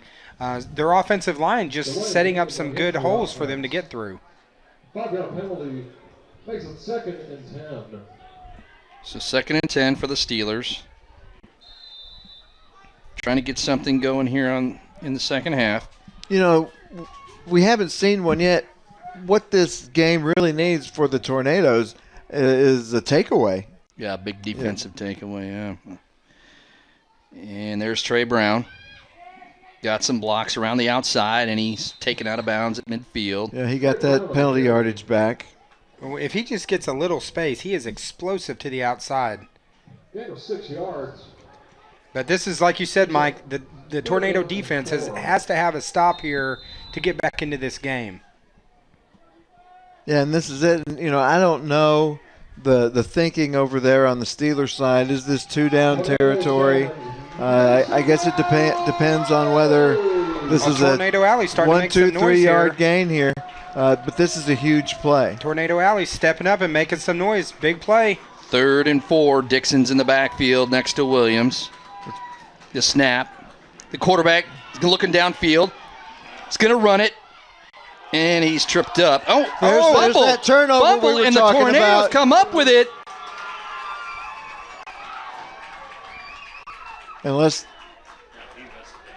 And Zach Bird He was not down. And it is the Tornado ball, baby. And that's the play the Tornadoes needed on defense. Momentum has shifted, and the Tornadoes are back in this. Sua with a big recovery. Just like he's just said, Mike, they need a big defensive turnover, and they just got it. And he poked the ball out of his hands right as he was going down. Quarterback did a beautiful job of getting out of the pocket and making something out of nothing. Looked like it was a first down for sure. Good field position at their own 45-yard line. Heady play. Well, too, what those plays have done, these big plays by the Tornadoes in the second half, have brought the crowd alive, and this crowd might help make a difference in tonight's ball game. Right here, this drive, right here, if they can go 45 yards, that's a punch in the gut to the Steelers. Harley Taylor keeps it. And he's going to run it himself, and he's going to lose a yard on the play. Well, that was a play, too, they ran earlier. It was actually, I believe that's designed to be a pass to the outside, but good coverage in the secondary by the Steelers there. As Taylor was waiting for that to develop, but, just good job on the Steelers secondary on that play. But Taylor coming back in, and, this is just have a decent playoff game here in Mountain Home tonight, Iron Mike. When I first looked at this game, I was expecting a low-scoring game. And a sack in the backfield by number 40, Nick Easley. Didn't bite and picks up the sack. Well, Taylor just didn't have a chance for that play to develop. It was just good penetration by the Steeler defense, and now we have a big third down play here where we're going to have to take a shot to get this first down. Getting back to what I was saying a second ago, judging by the offense the Steelers brought in the first game and the injuries that the Tornadoes have, I was looking at, 8-6, 14-6, 14-12. But, man, this is the most intense offensive display we've seen from two teams yet this year. It's playoff football as Taylor looks back, looks downfield. He's got a man. It's caught up to midfield, and that is going to be short of the first down at midfield. Sua on the catch. And now does Eddie Elliott. Do we go for this on fourth down, or do we put it on our defense to make a play? 4th and 5, big decision for the coach tonight. I do not see the punter. There's Gino O'Brien still on the sideline. He's still on the sideline. Oh, yeah. I have seen Taylor punt some in practice, so maybe this might be a pooch punt or something. And we haven't seen Gino on display. It looks like they're setting up in the regular offense here. Quarter and a half. They're setting up. Nice protection. Pass downfield's out of bounds, deep out of bounds, and that'll be a turnover on downs. And the Steelers will have it inside Tornado territory. Well, good coverage by the Steelers secondary there. I mean, there was no place that Harley could put the ball. Honestly, probably just better to throw it away than try to force it and have a pick six. So at midfield, the Steelers will take over with 4:56 left to go in the third quarter. Great playoff football tonight. Yeah, I mean, like Mike, the Zen Master was saying a little while ago, I was kind of expecting a low-scoring game because, the Steelers playing with backup quarterback, the Tornadoes backup quarterback, but it's kind of turned into an offensive game that's been fun to watch tonight. Tez Williams, the quarterback, with 2 men in the backfield along with him. Dixon. Alonzo fake Dixon, there. Nice run, picks up the first down and more. Finally taken down inside the 35. Tez Williams there with a great fake. I was following Tez and then ended up having Dixon going the other way. Good ball fake there. Yeah, well-designed play. Took a long time to formulate, but, man, if you can get these guys the ball outside, as we've been saying all game, it gets tough for the Tornadoes. They really got to keep it inside. 1st and 10 for the Steelers. At the 32. If we can hold them to a field goal attempt. Dixon and Brown in the backfield with Williams. And it's Brown up the middle. Sheds tacklers. Down the sidelines. Finally pushed out of bounds. Well, he made something out of nothing there. Picks up another first down. They seem to hit that first line of defense and bounce off and keep going. They can't wrap up. Exactly. They're not wrapping up on that first hit. Well, a Barry Sanders-esque play by number 20 there. I mean, you know, Trey Brown has made some great runs tonight, bouncing to the outside. It looked like a pinball. First and goal at the 10. Sorry to cut you off there, Dave.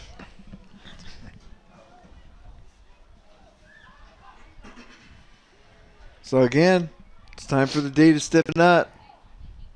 And Force a field goal try, as you were saying, Iron Mike. This offense seems to be working really good. There's a they rush. Wrap him up. Oh, that's a forward pass. It was underhand, but it was forward.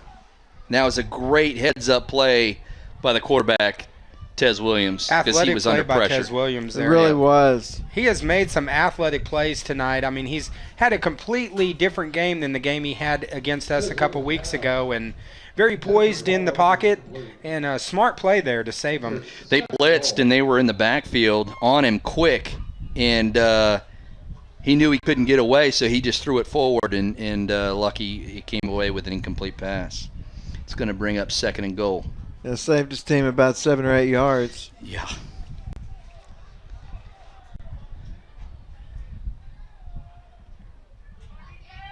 So the handoff to Alonzo Dixon. Gets some blocks, and he's in the end zone. No, just short of the end zone at about the 1 foot line. And we've got and he's back up. Okay, And that's Taylor that's actually down, our quarterback, he's playing defense and injuries, and we have so many guys playing both ways. We can't stand to lose another one. Third and goal from the inch line. And if it were me, I'd run right behind number 99. He is a man among men right there. And it's a quarterback keeper, and he walks it in. Oh, did Sua get the save? No. Oh, Sua with a great stop there. They're saying he stopped him. Brings up 4th down. And now the Steelers have a decision to make here. Wow, 4th and goal. And actually lost about a foot on that play. So this is what it comes down to here. This is the play of the game. Yeah. 4th and goal from the 1. This is the kind of play that you look back on and it either made or break the game. Let's see what the defense does for either here. team. Quarterback keeper. He's in. No. He's not. He's stacked up and stuffed by the Tornado defense. Huge play. I'll tell you what, he bounced out there, and I thought, wow. I thought he was in, and a swarm of Tornado tacklers led by the boss man. The boss man. The boss man's wife is happy right now because he closed and he finished. Wow. Great play, and the Tornadoes stay in this game down 22-12. Wow. As we're to 2 minutes and 6 seconds left in the third quarter. They lost 2 yards on the play. So they've got 97 yards to go for the Tornadoes with 2 minutes left. That was an interesting play call because, like you talked, Iron Mike, you said, run it behind 99. He has just been punishing our defense tonight, but instead they try to go out a couple plays instead of running behind the big man. You've got a foot to go to the end zone. Surely that guy could push for a foot. And we've got an offensive movement against the Tornadoes. It's number 75, Jeremy Young. I hate to call his name on a penalty, but at least they're down at the 3. They got a 1.5 yard penalty, so it'll be only replay 98.5 yards to go. Well, and the Tornadoes have to be careful here. If they do end up taking a shot, this is not the time for a turnover.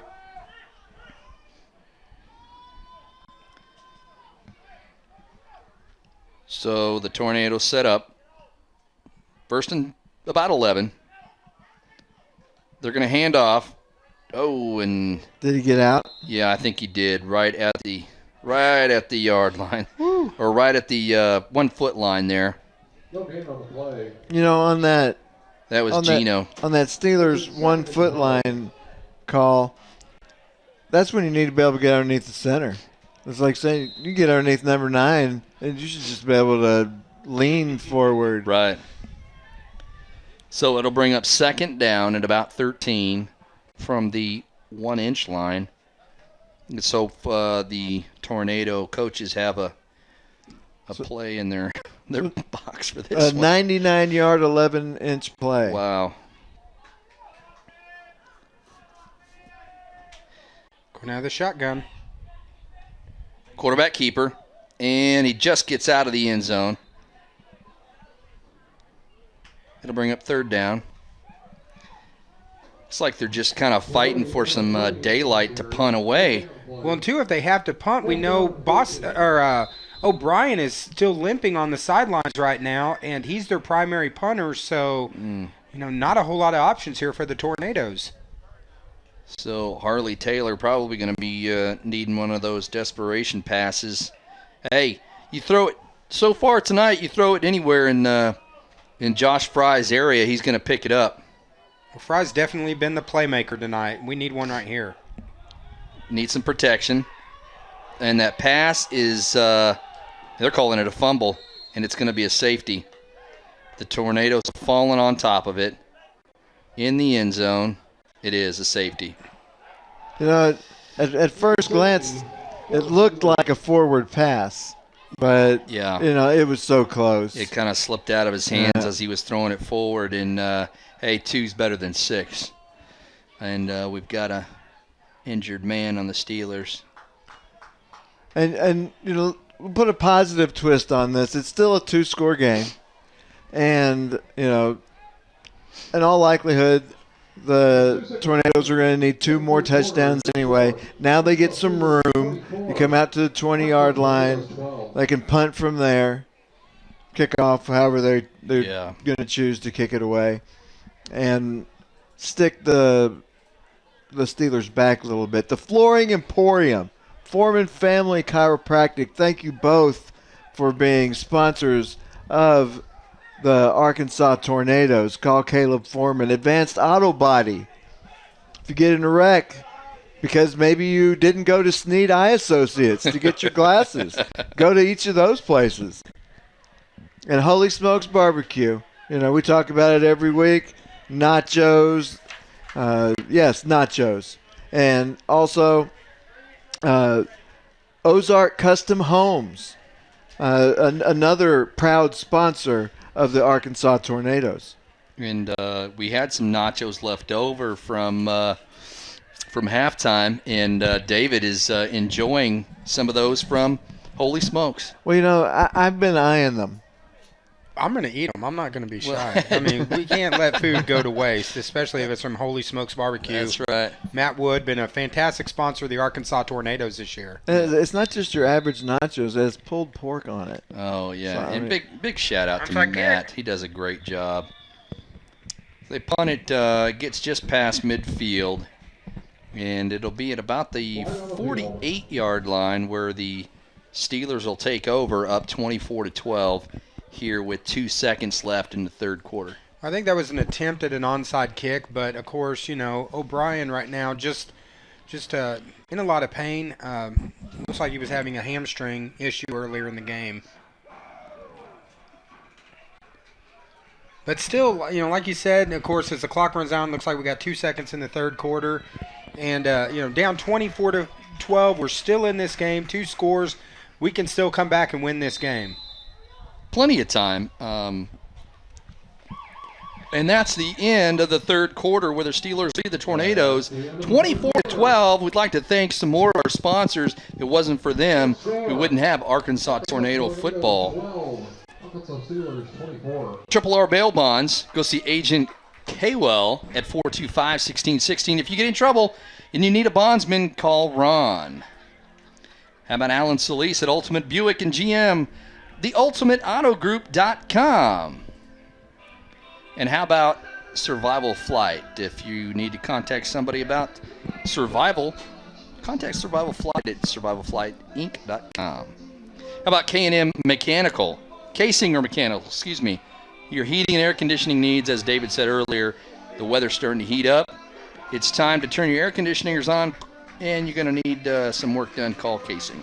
Well, speaking of heating up, that third quarter really, began to heat up. We, Tornadoes looking down the field right now. We have a lot of players that you can tell they're hurt. It has been an intense, exciting game tonight here at Bomber Stadium, and hopefully this last quarter we can come back and win this game. You know, and speaking of heat, intense, and excitement, you know, we want to remind all of the all of the audience that, you know, the 100th episode of Sports Talk McHenry was shot recently, and so you want to go to YouTube or Facebook to see that.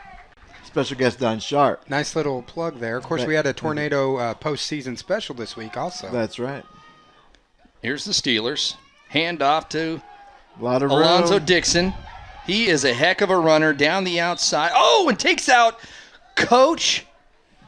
Alonzo Dixon on the carry. Oh, my. Eddie Elliott got tripped up at about the 40-yard line. He got up quick, though. You know Jumbo Wow. Elliott loved that. He's Oh. been waiting for someone to run into him this year. Yeah, I was afraid. He loved that. He just gave the thumbs up down there. That's what he wanted. Maybe you see he might slow Dixon down a bit now that Eddie's got a chance to hit him. I Did you think see he's gonna that have- cat-like quickness as Yeah. he popped up? I think he's going to have to ice that ankle later tonight, though. That looked like it hurt. I know it would have hurt me. I'd still be on the ground. It's 1st and 10 at the 39. The Steelers. Nice run by Dixon. Williams takes a snap. Hands it to Trey Brown. He's got some blocks. Penalty marker down as he takes it up the middle. Finally taken down. Dixon on the carry. Nice run on the play. Flag on the field, though. The boss man on the I tackle. think we got hold on this one. Holding against the offense, and that'll back him up. Hey, we will take that. Yeah, take away the nice run. Holding against the offense. 10 yards on the spot, the foul. And despite what Zach Bird has done, the other referees are actually trying to help the Tornadoes tonight. Yeah, they're doing a good job. Yeah, they're doing a great job. They're doing an excellent job. I don't want to be anywhere near the Mount Home Police Department after Zach Bird watches this broadcast. Yeah, I'm sure that Do not hold Mike Hemme and David McBee responsible for Iron Mike Days. Yeah. Or the one and only, the living legend, Or Gil. Reynolds. Yeah. Gil's all, don't include me either. We got to get Gil on the air some more. Yeah. People have to see him. We should have Joey interview Gil. Yeah, I love that.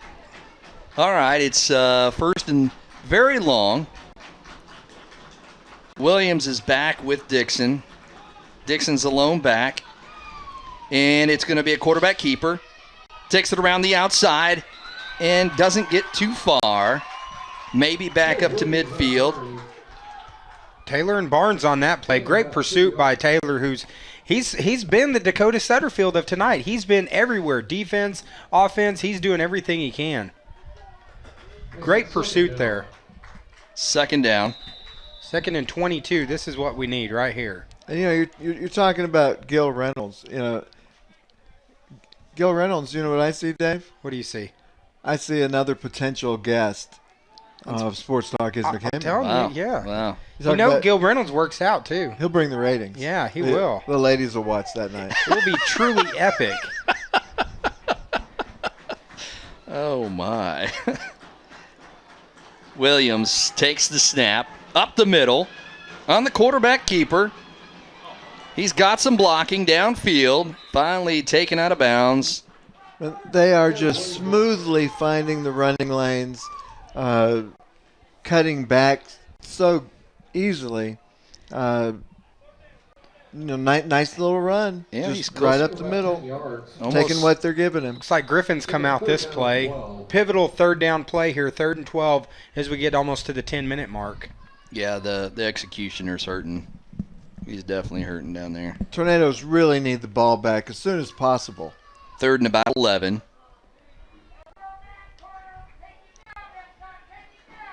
.40 left to go in the game. Crowd making some noise, trying to will the Tornado defense to a stop here.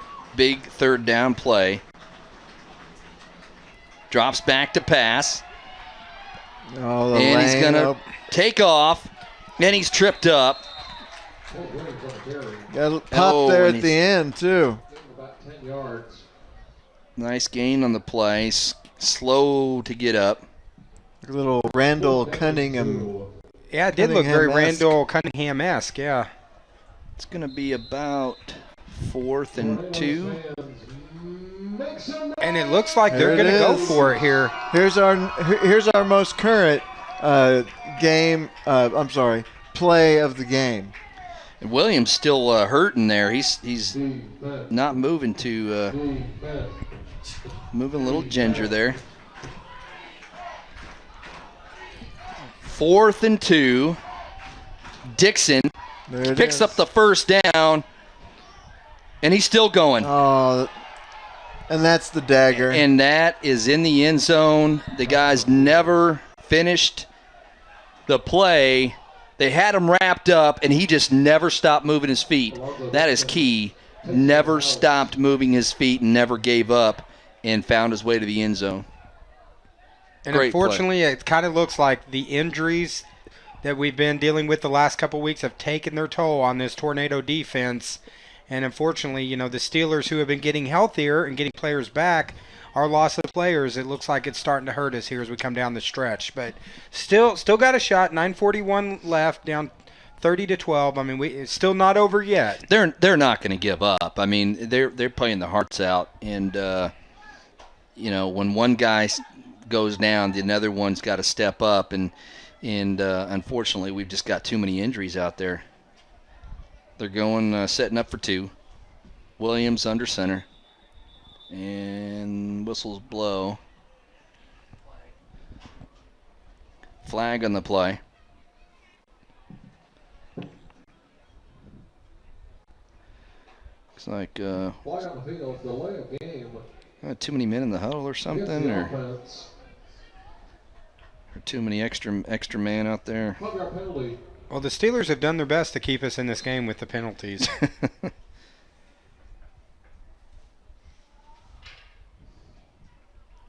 So they'll back him up 5 yards. They'll try for the 2-point conversion.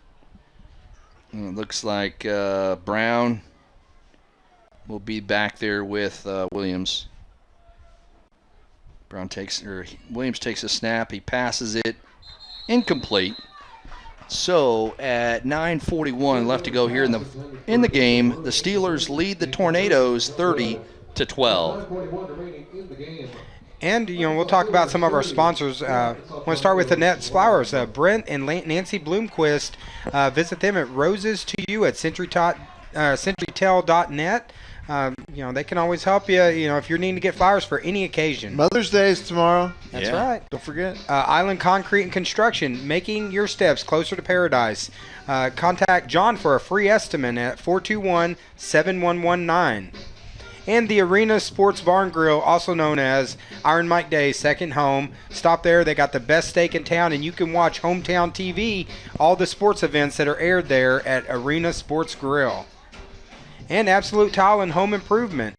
It'll make your house. If you're wanting to sell your house, remodel your house, whatever you got to do to fix up your house, contact Absolute Tile for the absolute best in tile and home improvement needs. And Salon Moxie. If your hair's not becoming to you, you should be coming to Salon Moxie. See Linda Singleton, the owner there. Contact her at 404-2587. And Salsa's Grill for authentic Mexican cuisine and some of the best salsa in town. And just like you said, Mike, I would like to shout out to all the mothers out there, happy Mother's Day for tomorrow.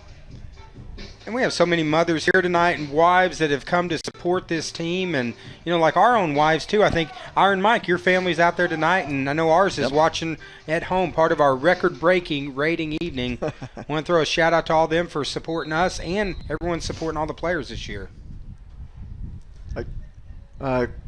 Quick stat, 293 yards so far for the Steelers, 255 for the Tornadoes up to this point. Tornadoes will take it.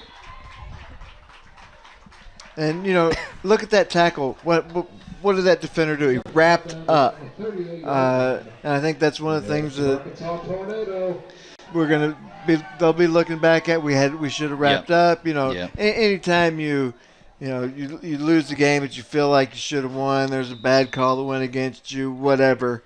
You're always going to look back, oh, that was a touchdown, or oh, that run, I should have wrapped up, or, you know, whatever. Yeah. Well, I think you have to look at, we're a first-year team, too. And, of course, this team we're playing is actually not their first year, even though they're in the DCFL. So, I mean, it's going to be a learning experience for the Tornadoes. So here they go at the 38-yard line. Taylor drops back deep downfield. Pass is incomplete. Looks like that was intended for Fry. And Taylor, on one of the last defensive possessions, I noticed he got bumped pretty good on the elbow, and I saw him holding his elbow as he was coming off the field earlier. So, having to play defense and offense is going to affect his throwing. And with the more guys that keep going down with injuries than guys on offense, well, they've got to step up and play both sides of the football. And that's when it comes to injuries, that's what can hurt you and slow you down. And a lot of the guys get fatigued. Yeah, it's so taxing over 48 minutes. Because even though these guys are out there not getting paid, they're playing their hearts out because they want to win. Little quick screen to Sua. Ooh, and Sua goes down. Well, let's hope he just got the wind knocked out of him, but he's grabbing his left leg, and that's not good news. He grabbed it as soon as he hit the ground, and of course, look at the good sportsmanship. The Arkansas Steelers immediately recognizing he's in pain and getting down to help him out, signaling over Dr. Caleb Foreman who's coming over. He's and really in a Coach lot of Eddie pain. Elliott. He's in a lot of pain. It's one of the most impressive things to me about this league is that any time that we've been doing a game and we've seen a player go down for any side, we immediately see the players take off their helmets and get a knee on the turf. Just a show of respect and camaraderie and brotherhood. It's really nice to see.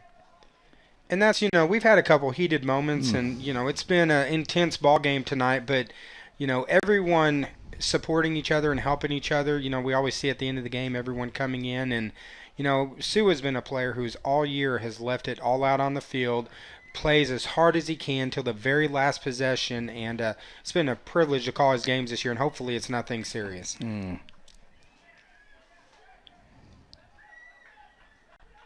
hate to see he's it. in a lot of pain. I can't. They need to carry him off. How about somebody that's a little bit taller? Yeah, you got Enlow and a couple others, Morton coming over that's going to help out, and he can't put weight on it. That's not a good sign. Oh gosh.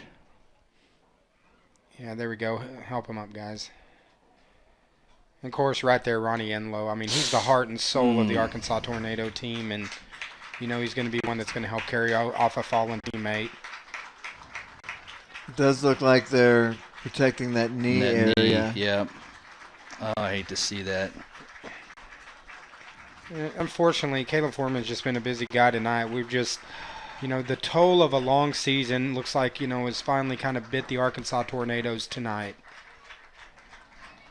I hate to see that happen. And we get back to a point that's been made throughout the broadcast. Players playing out of position. Does it happen in if your starters are in? Does that happen? Maybe not. I mean, we've obviously seen many injuries to many different players this year. It's tough. Oh, Mike, it's part of the game, Unfortunately, in football, injuries do happen, and, sometimes you just never know, because I'm looking down at the sidelines right now, and you got Gino O'Brien limping around, and Sua obviously hurt. A big part of the Tornado offense that we needed tonight has been injured. Yep.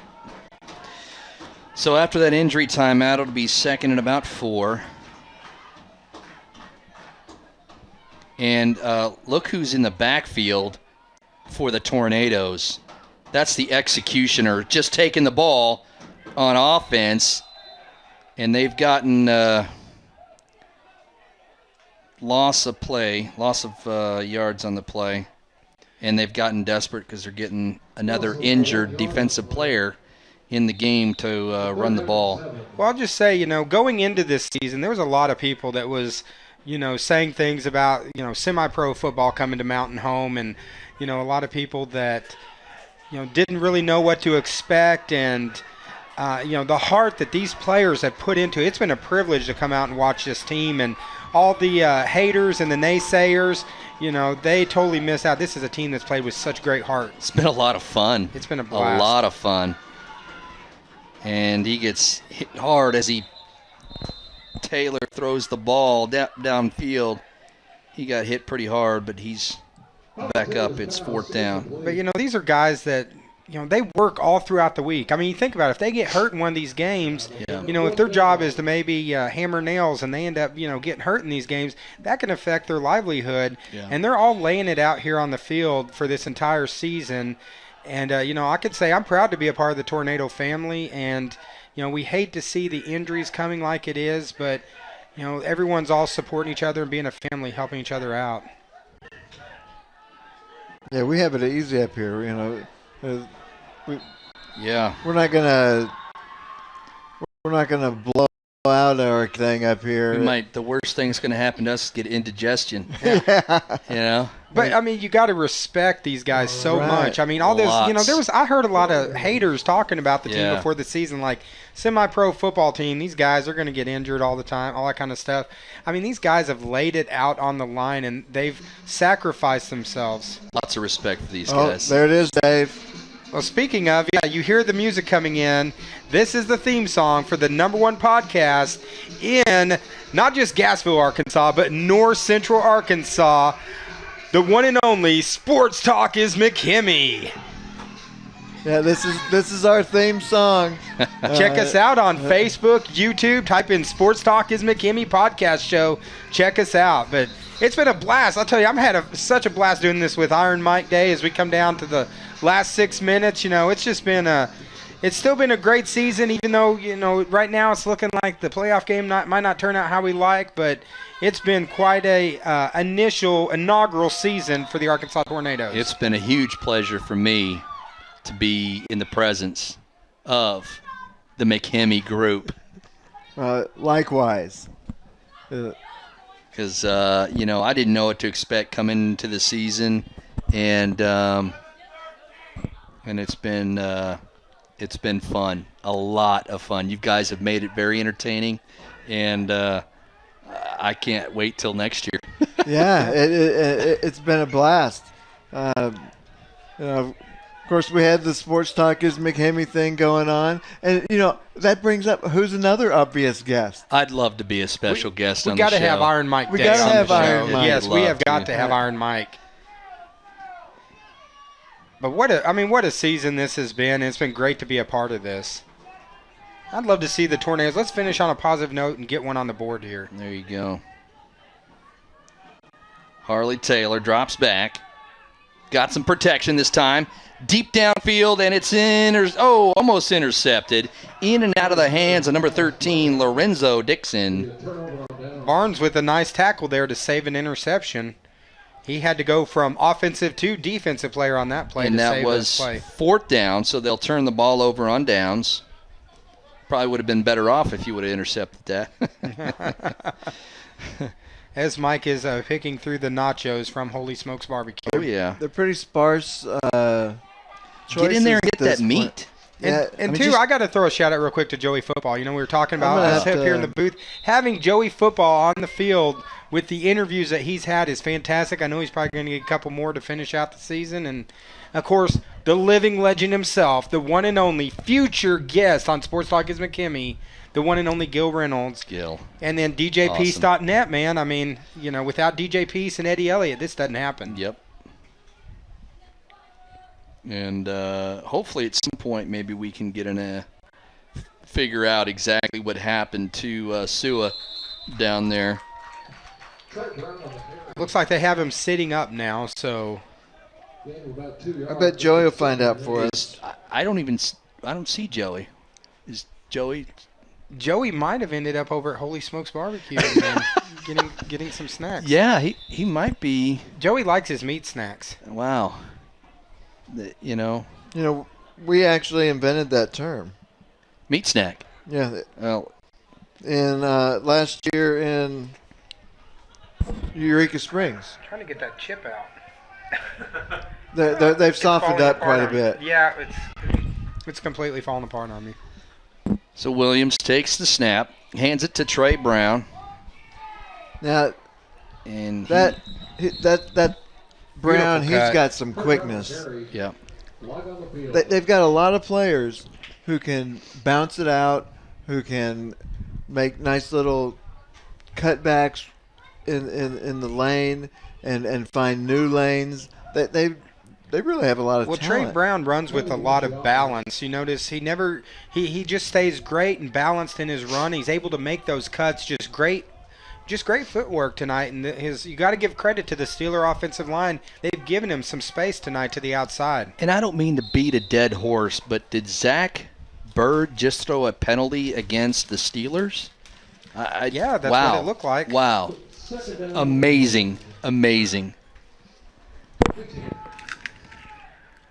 Joey, I can hear him like keying in, but is he keying in from the Holy Smokes, or can you guys hear him?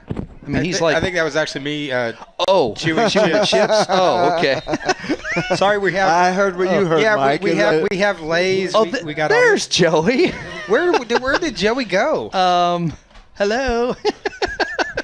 I'm sure he was over trying to get any Joey's leftovers. trying to find out what's going on. Maybe he was in a very with important Sua, meeting. I bet. Yeah, he's going to check Yeah, on he was in a Sua very and important see what meeting. happens, So, yeah. He's hard at work. Yes. Joey is the hardest working man in the DCFL when it comes to announcing and on-the-field analysis. He's the James Brown of the CFL. Yeah. I mean, we're up here in the air conditioning. We got the great view from the TV screen, and Joey's in there amongst the sweat and the heat and the injuries. Joey could go down. Yeah, exactly. Oh, and 10 breaks outside. You got to be careful down here, guys. Yeah. It's dangerous and it's sweaty. You're right. Yeah. Penalty marker on the field.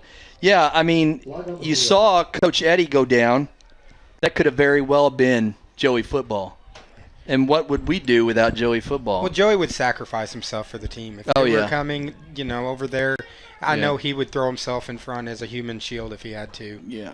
And and if that's me in Joey's spot, I'm probably going to have to be toted to the hospital.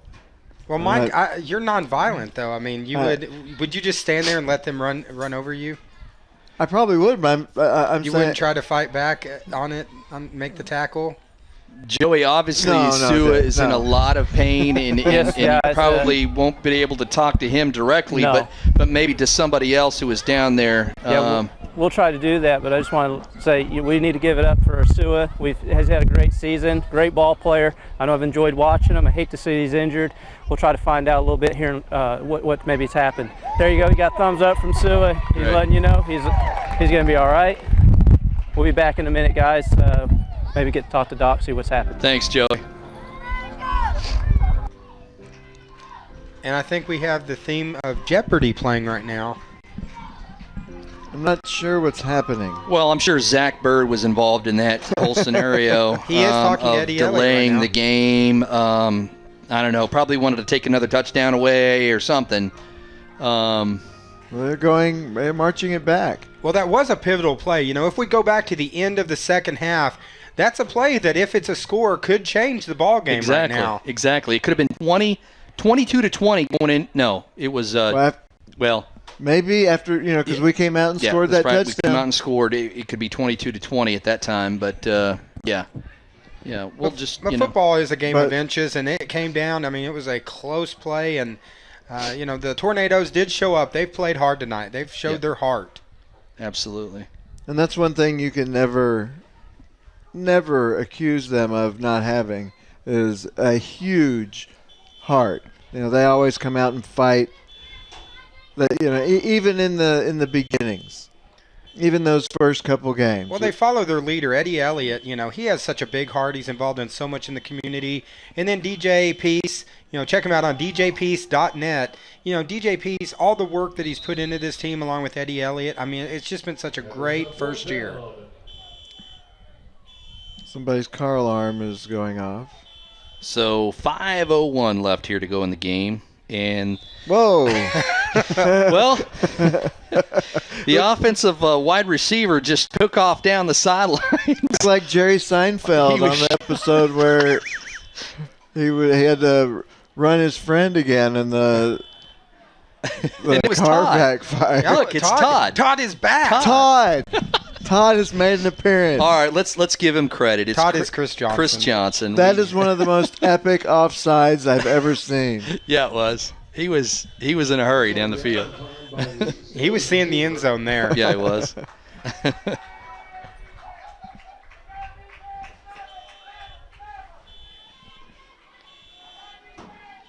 Williams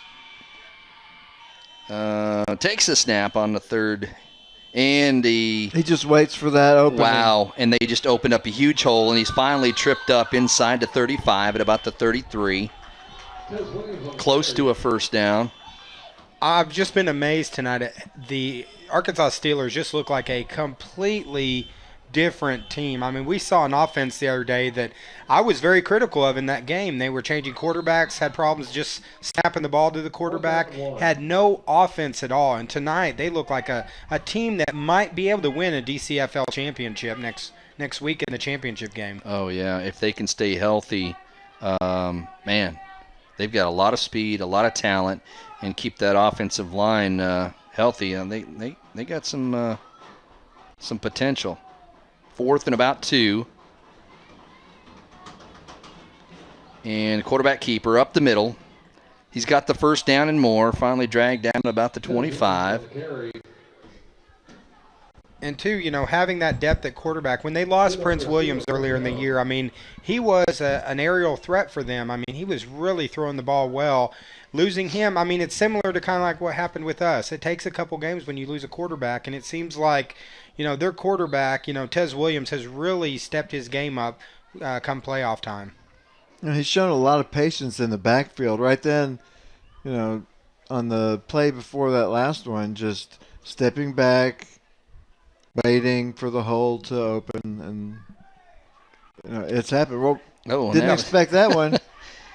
Oh, my goodness. Seriously? And on that, Trey Brown takes Seriously? it. One man to beat. Oh, my goodness. And he's in the end zone. Touchdown. Sometimes those things are it's the worst thing for a defense to happen. They relax. Yep. When something like that happens, kind of get back on their heels, and then bam. And like you said, David, the Steelers are playing like a completely different team tonight. They looked really impressive. And I just think, too, that the injuries that we've had to deal with coming down the stretch, they've done so much to, adapt and overcome. I know that's been their mantra.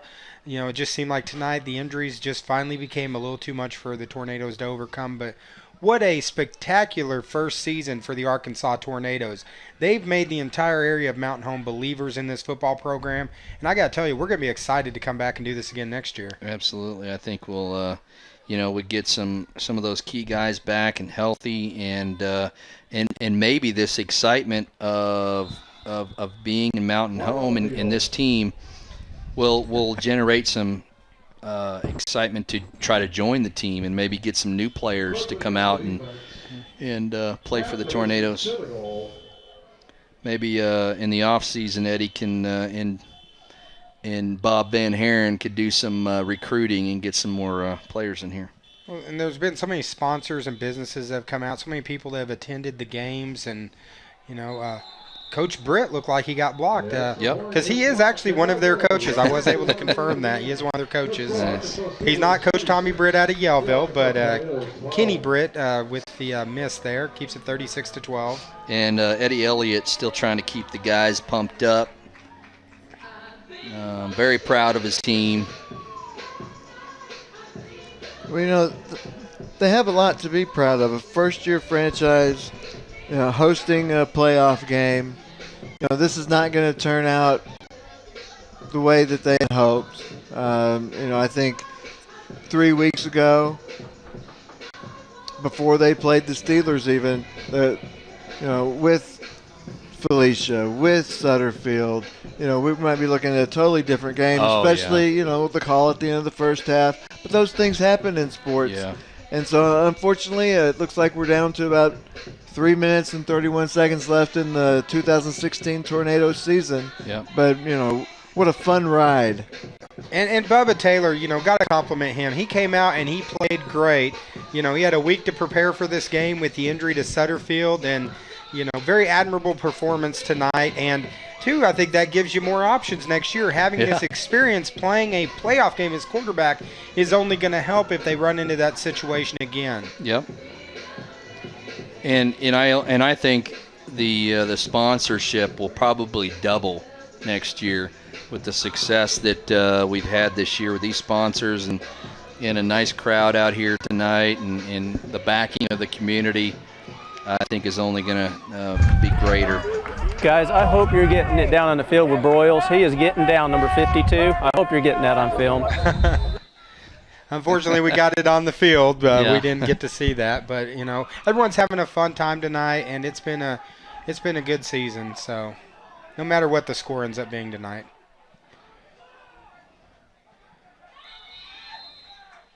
Well, like I said before, guys, it's been a pleasure being up here in the booth with you guys, and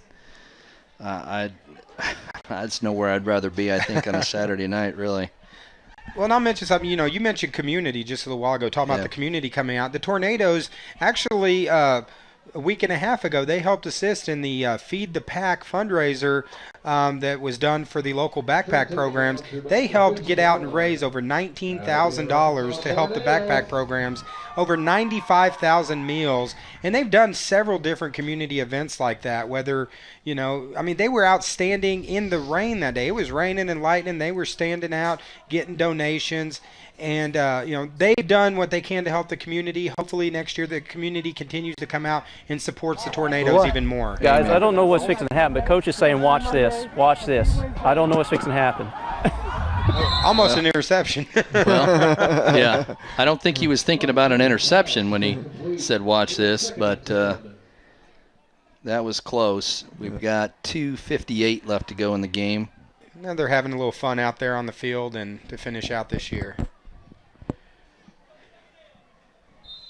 And they should. It's well, they haven't changed the down marker, but I believe it's 2nd and 10. After that incomplete pass. 36-12, Steelers over the Tornadoes. Maybe a little flea flicker here. Bubba Taylor. Deep downfield. And it's going to be out of bounds. Out of bounds. Holly Taylor's pass, incomplete. It'll bring up 3rd down. And you can tell Taylor has a little bit less on the throws now. He's taking a lot of hits, plus playing defense. He's had to make some tackles, and you can just tell his arms, getting a little tired out there. But just such an admirable performance tonight. Yeah, and he was hit as he was throwing that ball. And, unfortunately, with O'Brien going out early, we've been forced to throw a lot without, the stable of backs that the Tornadoes had at the start of the season is totally depleted at this point. We're going 3 wide. Pass, and it's incomplete. Holly Taylor's pass, incomplete. That'll bring up 4th down. You know what, guys? I just thought about this, too. Who we've not thanked at all this entire season that I would like to thank is Mountain Home High School. Oh, yeah, we're playing on Mountain Home High School Bombers football field, and through however the generosity is and the work that Eddie Elliott has done in getting the high school to allow us to play out here, we can't thank Mountain Home High School enough. That's a good point. We definitely have the best stadium of any team in the DCFL. We were talking about Eddie Elliott putting this whole program together. A few weeks ago when we had our 100th episode, we had the one segment with Mr. Sharp, and you asked him the question, if he was in a tag team championship match, who would his partner be? And who did he say? Eddie Elliott. Eddie Elliott. He said he'd want Eddie Elliott. Eddie Elliott, he'll get things done. Seriously, if Eddie, and Mr. Sharp used this in our broadcast, if Eddie Elliott said it was going to snow in July, I would believe him. He'd find a way to make it happen. That's exactly what he said. Yeah. Come on, Bubba. And there's the deep down pass, and it's going to be intercepted. That was 4th down, so that's just as good as a punt. Oh, did he take it away? Oh! And he lost the ball! Come on, Fry! Fry into the end zone. Touchdown. Oh, my goodness. Wow. That is how you end a season. No flags. I love it. 91 yards. Josh Fry. I guess we're going to call that a 91-yard touchdown pass. Wow. That is a Sports Center highlight right there. Is he not the MVP of the game? Oh, wow. What a play. Wow. Unbelievable. How did he come away with that? Oh, my. I can't wait to see the replay on that I can't one. either. I thought the defender came down with it.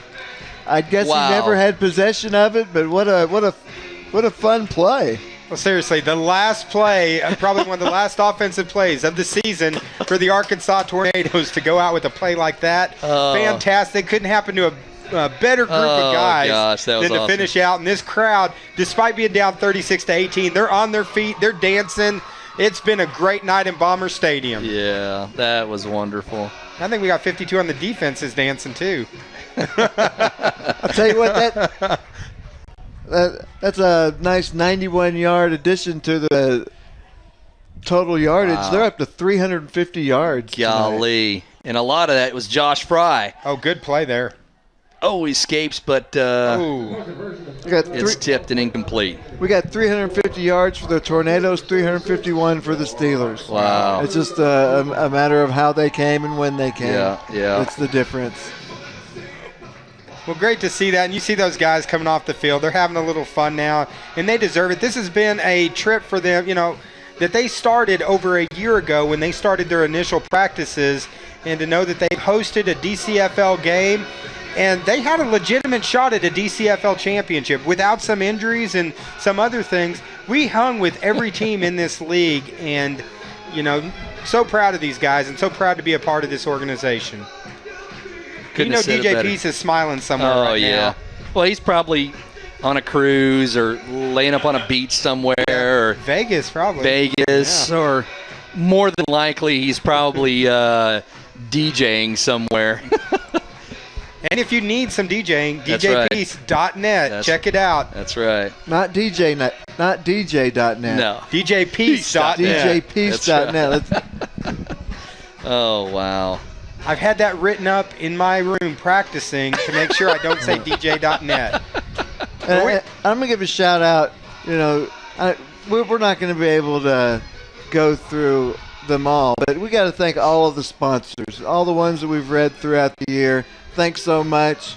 I'm sure we'll have more next year. And we want to thank, we said it, our families, our wives especially, Yes. for letting us do this, sacrificing, us, the chance to be with us, Yeah. so we could be together up here doing a game with Gil Reynolds and the fine team at we gotta thank Gil, too. HometowNTV.net. Oh, Yeah, we got to thank Gil is the one who has to put up with us in the booth.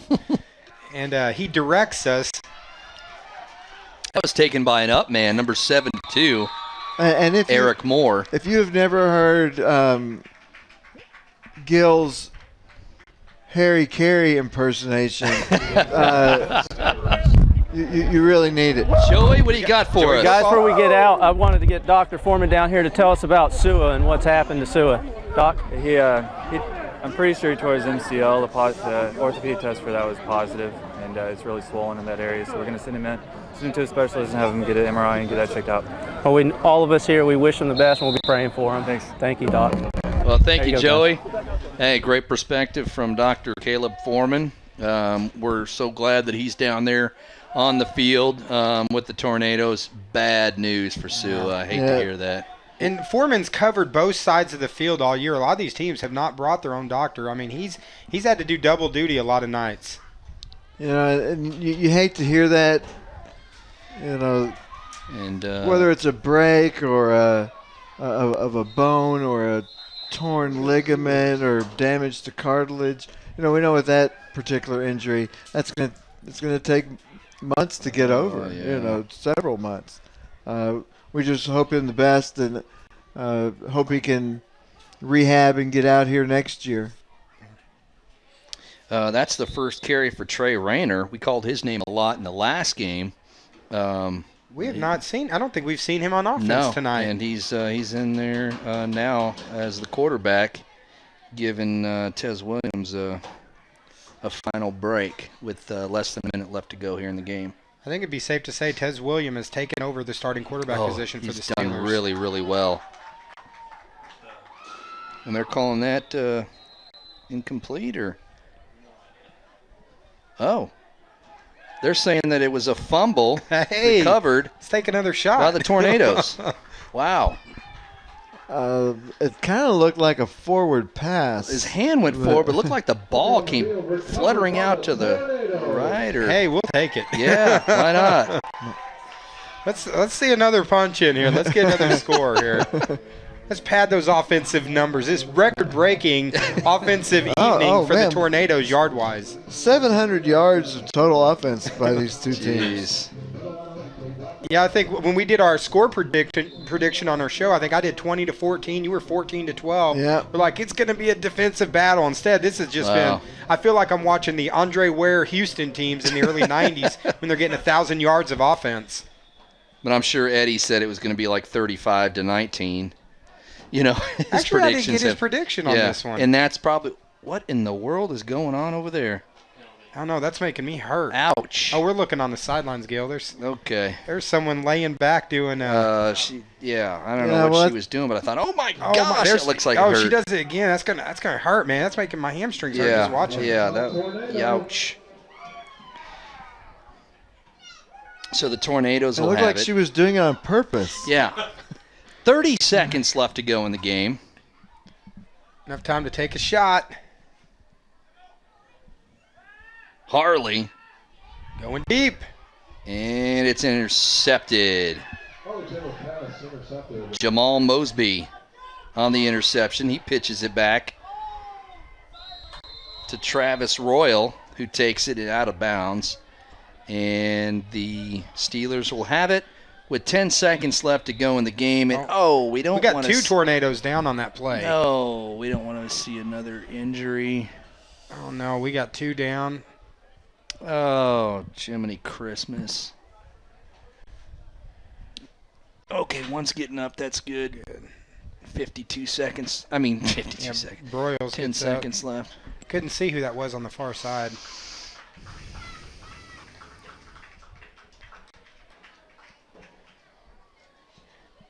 Like you mentioned earlier, Zen-Master, on the other side, everyone's down on their knees, all the Tornadoes down on their knees. I mean, the respect these teams have shown each other. Yeah, they play hard at each other on the field. It's intense, but, very supportive group here.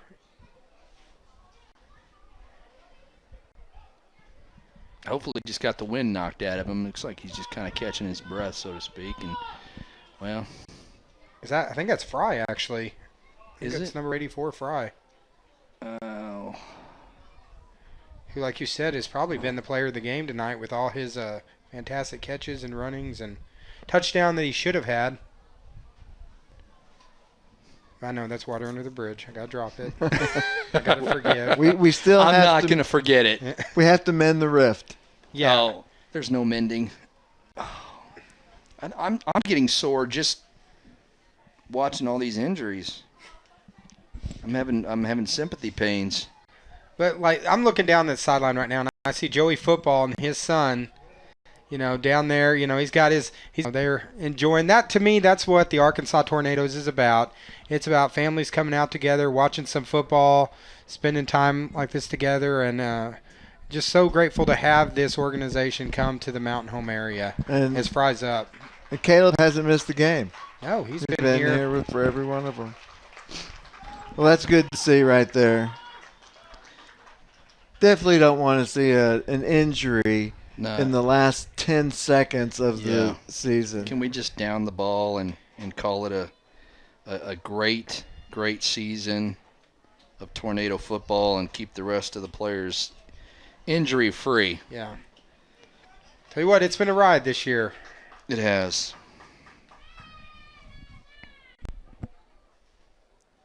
And those aren't just football players; those are warriors out on the field. Yep. The team's starting to show good sportsmanship, as it looks like they're going to run the clock out as it counts down to the end of the first Tornado football season, Mike Day. And there you go. Yep. And that's the season. The Steelers beat the Tornadoes 36-18. And what a great season it's been, guys. This is the last game of the 2016 season. The Tornadoes made the playoffs. Unfortunately, they were defeated by the Steelers, who will move on. Congratulations to them, and good luck the rest of the way. But, Mike, it's been awesome. It has. It's been a lot of fun. I see the referees are running as fast as they can off the field. Yeah, get out of here. No Zach Bird. Sorry. But not the other guys, but Zach. I just want him off the field. It has been a lot of fun. You know, just I was sitting here thinking about the game while you guys were talking there at the end. You know, they got 5 touchdowns. We got 3. You know, the penalties that Look at those turned players into shaking Caleb's touchdowns. hand That's down awesome. there. That's awesome. I love it. 36-18. The game was a lot closer than that. Could have 2 plays here or there. Yeah. And the fourth quarter could have been really, really exciting. But what a great year. I mean, yeah, it's a loss, but what a great year for a first-year team. Look at the families lining up out there. Yeah, and they're not hanging their heads. Those chins are held high. And it's that brotherhood. You know, they're having fun together. That picture right there represents the Arkansas Tornadoes to me. I mean, it was all, we probably said family probably a couple hundred times during these broadcasts, but that right there, look at that group that has supported their team through all of this. You know, just fantastic. And now look, you got Tornado players, you got everyone celebrating the inaugural season of the Arkansas Tornadoes. Guys, Joey, football's down on the field. Looks like he's got one of the coaches. I'm down here with Arkansas Steelers head coach James Fuller, and just wanted to congratulate you on your win. Tell us what's next for the Arkansas Steelers. Well, we go to Greene County. It'll be a rematch from last week, DCFL championship game, and try to bring the championship back to Arkansas where it belongs. All right, Coach. Hey, congratulations on the win. Thank you very much. Thank we you very appreciate much. it. Thank Good you. luck to you guys. Thank you. All right, good job, Joey. Football down there with the Steelers head coach as they head off to the DCFL championship. And it's hard to argue with those sentiments. Bring a football championship back to Arkansas where it belongs. Yep. If those are the 2 teams that are playing next week, I'm gonna have to be a Steeler fan next week. Yeah, That's not going to be hard for you, Dave. Well, we played the Greene County team, of course. We played them in Oklahoma. We didn't get a chance to see that game. But, you know, the Steelers showed a lot of class tonight. And you got to tip your hats to them. I mean, to come from where they were 2 weeks ago, we steamrolled them 2 weeks ago. Yeah. It was 20-6, but it was not that competitive. Right. We dominated that game on the offensive line. And to see how the Steelers rebounded and then came back to win this playoff game, you know, got to wish them nothing but the best and the rest of their season. Good luck in the championship. But I'll tell you, next season, all these teams better be watching out because the Arkansas Tornadoes, this was a learning experience, and we're going to make a run at a championship next year. The next time that the Steelers are coming to town, it'll be fun next year. Oh, this was a fun game to call. I mean, 36-18, offensive shootout. You see David Murphy there in the picture. You know, he had to deal with so much with all the injuries on offense and the way he was able to adapt. I think Joey Football is going to try to get a word with Eddie in a little bit, and I think maybe even talk to Eddie's daughter down there. It's just been a family affair now. You see Dakota Sutterfield coming on, and of course Todd Bowman, who was out a lot of the year. I mean, you know, just been quite a ride, guys. Joey, see if you can't get an interview with Josh Fry. Well, I don't know what you guys think, but I think he's the MVP of the game. Yeah. I mean, for the Definitely. Tornadoes. Just some spectacular plays tonight. And you got to give it up to him. You know, he made the plays when they were there. Hey, I'm gonna throw in a quick stat. Ended up with 720 yards of combined offense between the 2 teams. 370 for the Steelers, 350 for the Tornadoes. Eddie's bringing in the Tornado Army one last time. What a really nice. What a fun game to watch. We haven't had that much offense in any game that we've done this year. Well, you got families. You got Eddie. Wow. He's waving everyone, getting everyone to come in. It's like we're going to get the entire football team down there back behind Joey football. Hey, guys, we're just getting them set up here for you.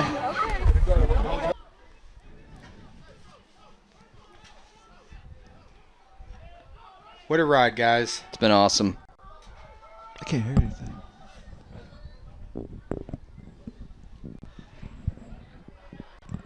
All right, guys. All right, let's go back down on the field with Joey football. Here we have it, the Arkansas Tornadoes.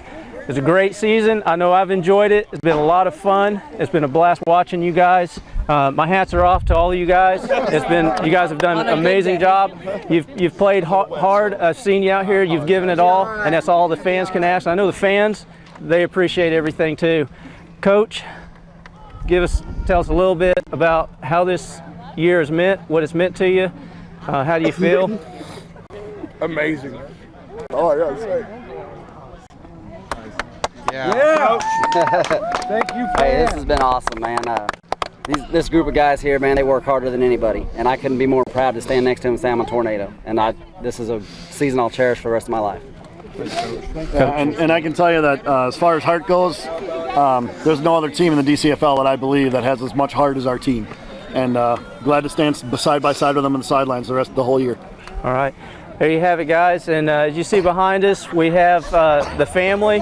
And all year long, we've talked about this being a family. And here it is, your Arkansas Tornadoes, all together as a family, like it started. And we're going to leave it here at the end on the field as a family.